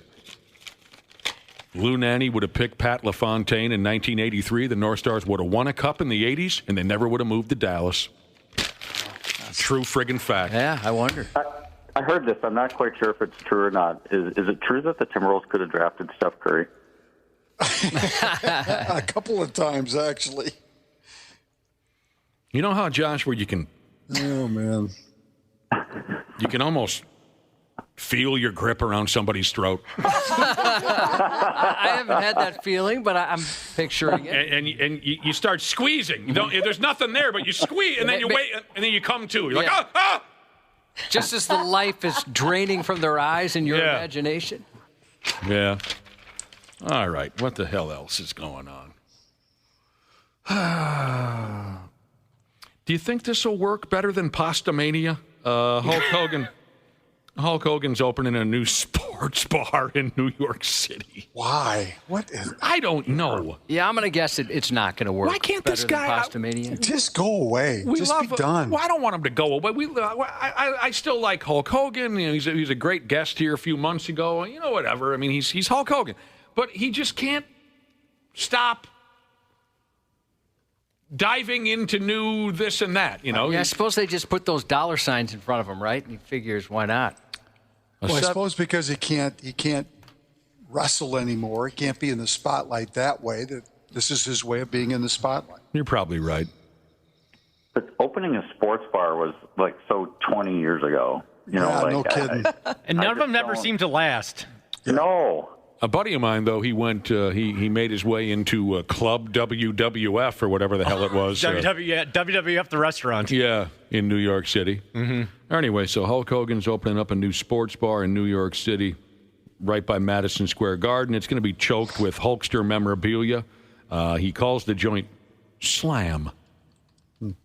And there's going to be, this won't get tired at all, there's going to be large screens and jumbotrons in the bar playing constant clips from his career. Oh, my God. Follow yourself How about much? some of his TV shows and movies, too? Maybe they mix those in. That would be fun. Yeah. Randy, did anybody ever approach you about opening a sports bar? I mean, you know, I know like Mark Rosen had one and Joe Spencer had one. Mark Rosen had one? I didn't know that. Yeah. Sure he did. Yeah. Although in downtown Minneapolis. Yeah, Rosen's. Yeah, we used to pick up college girls over there. Joe Schmidt actually had one, I think, over. Yeah, that's why I asked. Did anybody ever approach you about that? No. No? Pastamania. Anybody here go to that? I did. Yes. No. When it was Any at the Mall of good? America. No. No. They screwed up spaghetti at Pastamania. How do you screw up spaghetti? That was my question. That was at the Mall of America. How do you screw up spaghetti? 10 years minus 9 years and 2 months. It was open 10 months, I believe. Oh, Not even a full That's sad. year. I swung by Pastamania. Yeah, so the constant clips of Hogan's old matches. It kind of makes me think of that scene from, what was that movie called? The Virgin from Clara City. What was it called? Something about a virgin. 40-year-old virgin? 40-year-old virgin. I almost said Last American Virgin, but that was 40-year-old virgin, where they're at the, what do they work at, like an electronics store? Yeah. And the boss won't stop spinning Michael McDonald. Oh, yeah. All day long on all the TVs. And the one dude says, if I have to hear Yamo be there one more time, I'm going to Yamo burn this sumbitch to the ground. Yeah. Love that movie. All right, before we go, Josh, how old is our universe? Oh, geez. Billions Yeah. upon billions of years. And this is just a setup for a quick joke, but I thought you'd like it. I saw a tweet yesterday that said, if the universe is so old, why hasn't Jake Paul challenged it to a fight yet?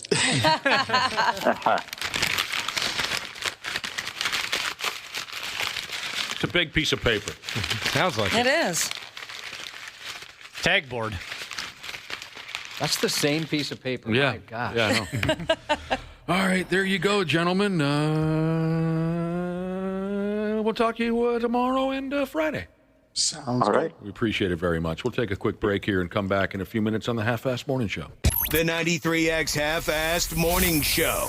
On 93X. Hey, podcast pals. Today's episode is brought to you by my friends at Standard Heating and Air Conditioning. Take it from me, as a newly married guy with a very opinionated dog, comfort is kind of important right now. That's why I'm a Smart Club member of Standard Heating. I get to schedule service when it actually works for me, pay how I want, and choose what fits our home best. Pick the HVAC company that treats you like family, not just another name on the list. That's Standard. Check out standardheating.com and tell them Dana sent you. This episode is brought to you by Progressive Insurance. Do you ever think about switching insurance companies to see if you could save some cash? Progressive makes it easy. Just drop in some details about yourself and see if you're eligible to save money when you bundle your home and auto policies. The process only takes minutes, and it could mean hundreds more in your pocket. Visit Progressive.com after this episode to see if you could save. Progressive Casualty Insurance Company and Affiliates. Potential savings will vary. Not available in all states. I am Michael Rosenbaum. I am Tom Welling. Welcome to Talkville, Where it's fun to talk about Smallville. we're going to be talking to sometimes guest stars. Are you liking the direction Lois is going in? Yeah, because I'm getting more screen time. It's good. But mostly it's just me and Tom remembering. I think we all feel like there was a scene missing here. You got me, Tom. Let's revisit it. Let's look at it. See what we remember. See what we remember. I had never been around anything like that before. I mean, it was so fun. Talkville. Talkville. I just had a flashback. Follow and listen on your favorite platform. Let's get into it. The Half-Ass Morning Show, 93X. It's Wednesday. And we've gotten all the way up to 8:33. Damn. It's just been wonderful to be here. Thanks for listening to the 93X Half-Ass Morning Show. How you doing over there, Cubby? Really good. How about yourself? Light of my life. I'm doing all right. Tell us about the latest television shows you've been watching. I know you like television programming. Well, one we just crushed over the weekend is called Sirens. You crushed it? Yeah, we crushed it. On Netflix. I didn't think I was going to like it, but it was pretty good. I'm sorry, the name again? Sirens. Sirens. It's a movie. No, it's a series. It's a series. 5-episode limited series. What else? I wasn't a huge fan of that one. Oh, really? Yeah. I think I liked it because I expected it to be awful. Julianne Moore, Hubba Hubba. Kevin Bacon, Hubba Hubba. The chick from House of Dragon, Hubba Hubba. It's pretty good. What else? Poop Cruise? I watched Poop Cruise last night. No, that's on my list. I didn't watch Poop Cruise yet. Yesterday you told us there's a new series or something out, or is it just a one-time program? Well, the show has a bunch of them. It's called Trainwreck. Oh. And so they cover a lot of different, the metaphor, train wreck and hilarious disasters. Yeah, some crazy stuff that's happened. And Poop Cruise was the one that came out yesterday. The story of the Poop Cruise.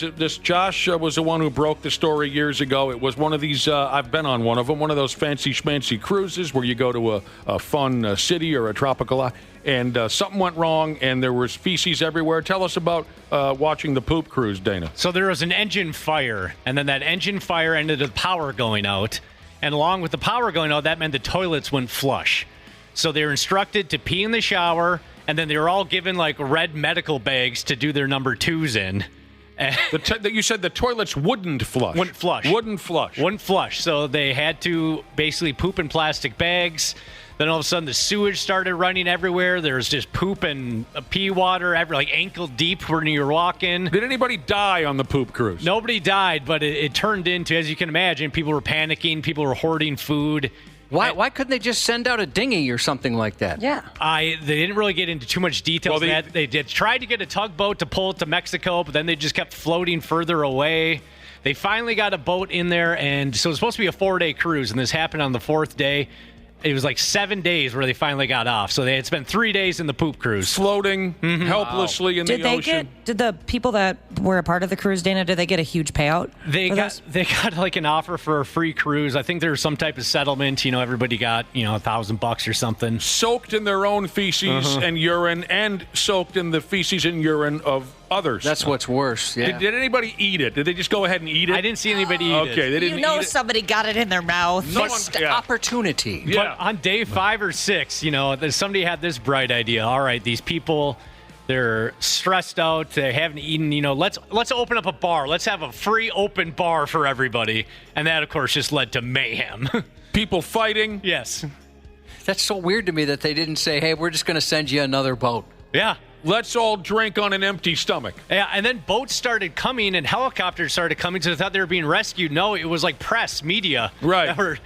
And then we're taking a shot of this from our helicopter. We're going to film this, and then we got to get out of here and go to Kim Kardashian's wedding. We got to get a shot of that. So it was just a news cruise. And one other cruise ship did go by, and they're all smiling and waving, think they have no idea what's going on that boat. So they're like, woo, you guys partying too? Why is everyone wearing yellow and brown on that other boat they were with? But the reason that the story broke, I found this kind of interesting. When that cruise passed by, they were finally able to get cell service by using the Wi-Fi from the boat that was, 100 yards away or so.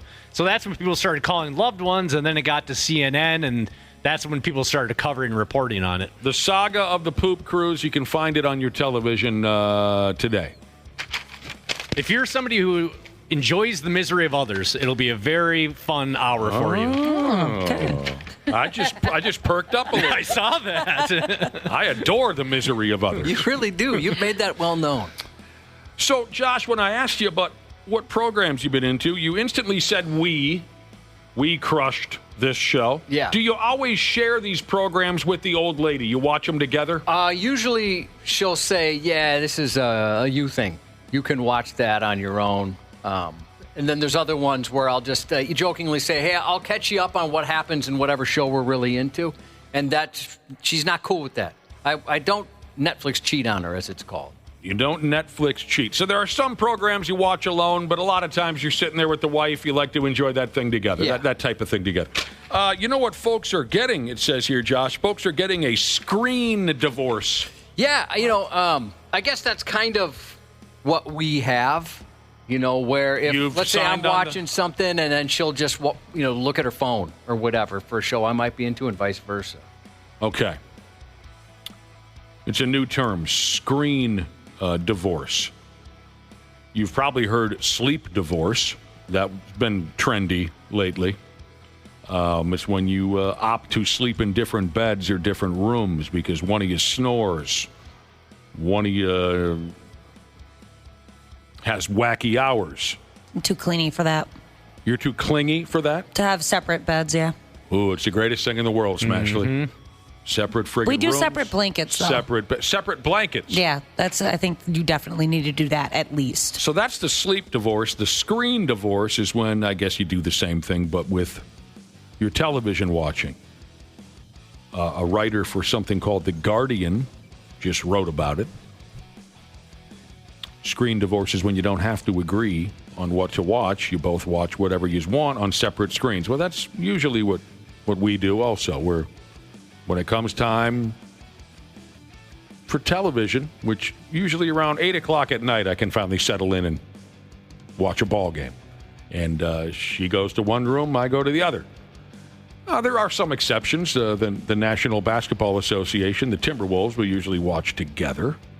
And then, very rarely will we stumble upon a movie or something. So I'm lucky. My wife and I, we like the same TV shows. Yeah. So it's very rare where I have to sit through something I can't stand.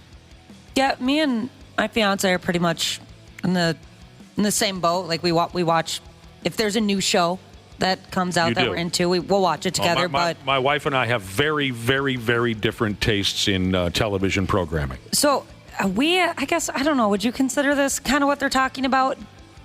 At night, my fiance has his monitor, like a computer monitor in our room. I've heard of them. And so he'll play his video games while I watch some dumb show. Well, like Josh was just saying, yeah, he'll watch. If his wife doesn't like it, you'll watch the show. And vice versa. I'll just watch like YouTube videos of White Lion from 1989. Yeah, so, Josh, I gotta ask: does this ever happen to you? Because this makes me mad. So we'll be doing that, and I'm like into my show. I'm watching Bones or something, and then he'll finish one of his video games. He'll take his headphones off and talk to me a little bit. And then he'll ask me questions about the show I'm watching. I'm like, okay, if you're not committed, this is not happening. I ain't got the time, baby. I'm so guilty of that, Ashley. I'll walk in the room and say, well, who's that guy? What's his deal and stuff? So your fiance might be playing video games. You're watching something that you enjoy. Josh is watching something he enjoys. His wife has got the phone in hand. Yeah. Roastmaster Jesus said he and his wife, they're having something called a sex divorce, I guess. One-sided divorce there? I'm trying to think. Like I said, my wife likes to watch basketball, so we enjoy the Timberwolves season. Every once in a while, lots of time goes by between the two of us watching a movie or some kind of a series. I don't have what it takes for series. But we do enjoy, if there's one thing I think we do enjoy together as far as television programming, we do love a dark, bloody documentary. We like to watch stories of terrible, awful things. Like serial killers? In documentary form. Whatever. So we do spend most of our time when it comes to screen time, as they say. We do spend most of our time in separate rooms. A lot of people are texting in on the separate blankets thing, Ashley, and they agree. I guess I kind of have that situation. We have the world's thinnest comforter. It's barely more than a sheet. Yeah. And so that's all I use. My wife has about 3 blankets on top of that. So we share that comforter, but she has a ton of blankets. Yeah, I cannot imagine sharing a blanket. It's miserable. You get too hot, and they're always taking it, and it's just sweaty. It's and then too much. At one point or another, their feet touch you. Yup. Get your friggin' feet off of me. Dude, I hate Stabbed that. at the toenail. I've drawn blood with my feet before. I have. There's been hemorrhaging. My feet has triggered hemorrhages. Oh, I bet you get it right in the ankle, too. Yeah. A lot of couples are getting sleep divorces. A lot of couples now are getting the new bit. Don't you have a bathroom divorce where you and your wife have different bathrooms? Yeah. Oh, yeah. We don't. I've never been in her bathroom. Oh, you've never been in it. No, we don't go. We don't go anywhere near each other's bathroom. I thought that was normal. Me and my fiance have different bathrooms that we prefer to use, but I mean, he still comes in and uses mine. Really? You don't split? You don't have separate bathrooms? No. Oh, God, I wouldn't know the first thing about what goes on in her bathroom, and she doesn't know anything about mine either. I still have to clean both, but... And then there's a neutral one. I think I'm the only one that uses the downstairs one, too. The juxtaposition between the way... So we have separate bathrooms, too. The way my wife's looks and the way it's kept and decorated and everything like that compared to the one that I use in the basement. Oh, it is night and day hilarious. Decoration. So everyone here except for me has a... Yeah. Oh, okay. So wait a minute, Josh. Your wife takes a poo, and then 10 minutes later you walk into the bathroom with you. She's never pooped. As far as Oh, I that's know. right. I forgot about that. Yeah. She does not have a digestive system.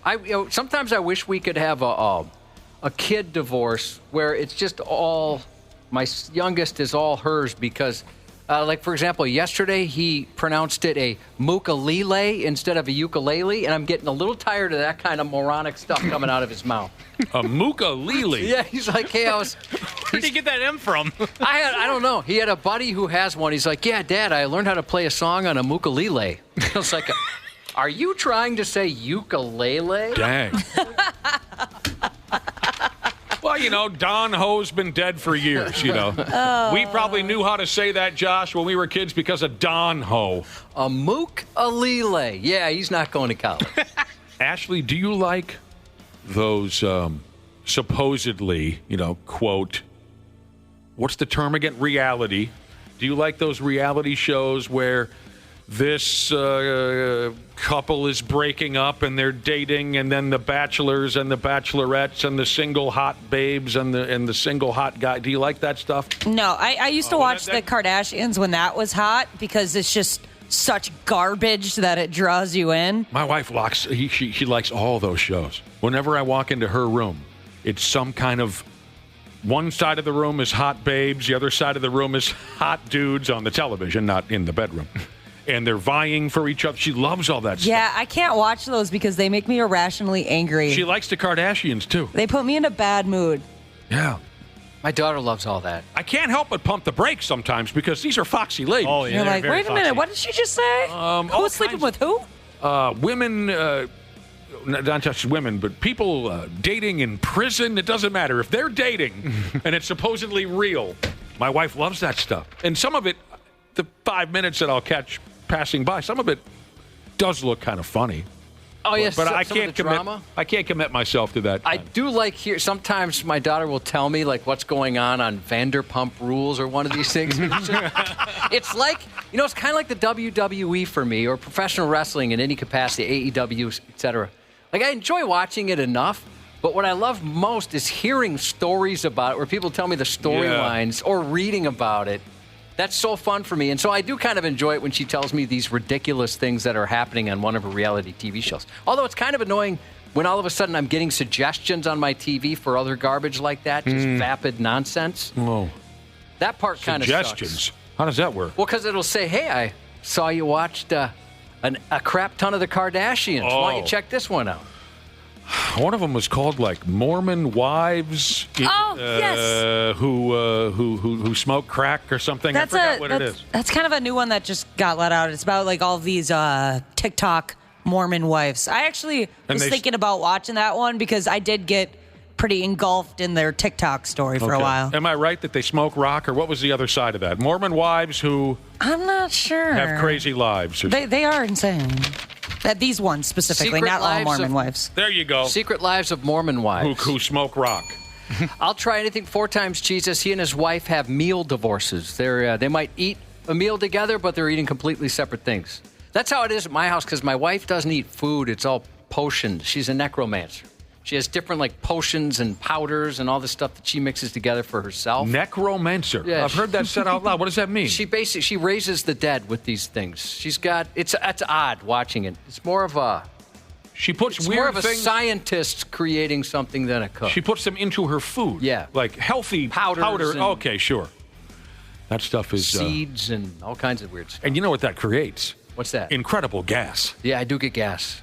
You get it. Yeah, secondhand. The Half-Assed Morning Show. Minnesota's 93X.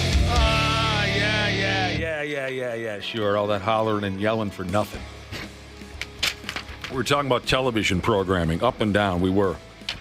All different kinds of television programming. Oh, well, we were talking about the new gimmick is couples are getting a screen divorce where they don't watch the same shows together like our folks did back in the day. They go in separate rooms. F it. A few people have texted in on the topic. Here's a listener who says his wife watched something called America's Sweethearts, which is about the Dallas Cowboys cheerleaders. How do you say that word, John? Cheerleaders? The Dallas Cowboys cheerleaders. And this listener of ours said, I took one for the team. I watched a bunch of 18 to 30-year-old women train in tiny shorts and sports bras. Marriage, she says, is a sacrifice. Took one for the team. Marriage is about sacrifice and compromise. That's awesome. Dana watched the new poop cruise story on his television. Mm-hmm. About a cruise ship. Everything went sideways. The toilets backed up. People were having to deuce in bags and squeege off the side of the boat, and it became soaked in bodily fluids. It was a total nightmare. One listener wants to know, Dana, did anybody come out of that poop cruise with athlete's foot? God, I hope not. That's the worst. Did anyone get athlete's foot? Can only imagine. I have it right now. Oh, do you? Oh, really? You get it every once in a while. Had it since I was 8th grade. That sucks. You got some of that tough acting to acting? No, that stuff just burns. Does it? It burns. Oh, I thought that was supposed to be the stuff. Yeah, not everything friggin' John Madden let fall out of his yap was gospel. I disagree. We discussed a program called Mormon Wives who raise all levels of hell. What was it called again? Secret Lives of Mormon Wives. A listener has texted in who's watched the program and says that the women on that program have soft sex parties.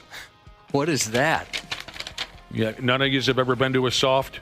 No. Never even heard of it. How are you spelling soft? S-A-W-F-T. Soft. They say where they do everything but bang. Huh. Yeah. So soft like sex. oral and all that other stuff. Everything but, I guess. I don't know. I'll ask my wife. She watches the show. Another one of our listeners watches a program called Amish Mafia. Anybody tried that one out? Oh, I see that, but that's a real show? I guess so. I don't know. That's funny. Amish Mafia. Yeah, I'm glad my wife doesn't like any of those reality shows. That's tough for me to watch. I remember when my daughter lived with us, I mean, she'd have those on. It was very tough. Well, but you just go to the other room. Well, that's why I'm even walking by. Like, I never sat down and watched it. It was like it's loud and everybody's screaming. You don't even want it on in the next room. It's too much. But, people are passionate about their television and the programs that they watch. I was just reading a day or two ago that there was a husband-wife type of a situation. And the wife said, at one point or another, that Die Hard... And I'm sorry to bring this up because it's one of the most tired friggin' gimmicks ever. But the wife said out loud to her husband that Die Hard is not a Christmas movie, and this couple did not talk for 3 days because of it. Mm-hmm. Are you sure you're not talking about yourself?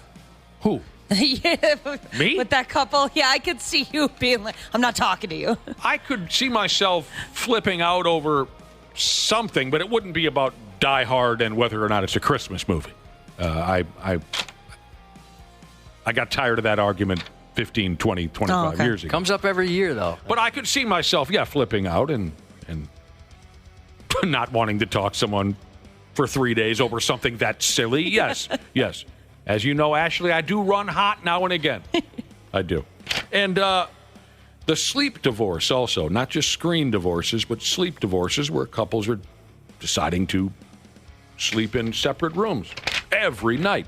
One of our listeners says he hasn't slept with his wife, and he's not trying to be cute with this. He's talking about legitimate. They haven't slept in the same room in 24 years. Hey, if it works, it works. It's exactly right. Yep. You got to do it sometime. You just got to do it. Shout out to Tree Lovin' Taco Jesus tuning in this morning. We sure appreciate that. Congratulations to I Don't Have OCD, but I Should Be Tested Jesus, getting married on Saturday to Sheltered Iowegian Jesus. Congrats. Happy to announce Meat Cutter Jesus and his wife welcomed Willow June, the newest member of the sisterhood, a couple weeks back. That's a beautiful name. Willow June? Yes, I wanted Willow if I had a girl. Yeah, well, you'll have to keep going, Ashley. Congratulations to Jamie and his wife, Lauren. They're having their first kid today. Any minute, we'll get a new member of the Brotherhood. Jesus criminy. I wish I had this. Is there anything that we need to do? Yeah. What do they say in the movies? Bring some warm water? Warm water. I wish I had this person's name. The text says, can I get a birthday shout-out to my twin brother, Andy, a.k.a. Droid. We're turning 40 today, so happy birthday to you both. And unfortunately, I don't have this person's name either, but happy 28th to the person who texted in to said they're turning 28 today. Truckin' Farmer Jesus sends a big happy birthday to his nephew turning the big 06, and happy birthday to J84 Jesus, formerly J90 Jesus, turning 69 minus 2. Happy birthday to Asian Cop Jesus from Asian Cop Jesus' cousin Jesus, and happy Wednesday to all of you. Thanks for listening. 93X Half-Assed Morning Show. Hey, podcast pals. Today's episode is brought to you by my friends at Standard Heating and Air Conditioning. Take it from me as a newly married guy with a very opinionated dog. Comfort is kind of important right now. That's why I'm a Smart Club member of Standard Heating. I get to schedule service when it actually works for me, pay how I want, and choose what fits our home best. Pick the HVAC company that treats you like family, not just another name on the list. That's Standard. Check out standardheating.com and tell them Dana sent you.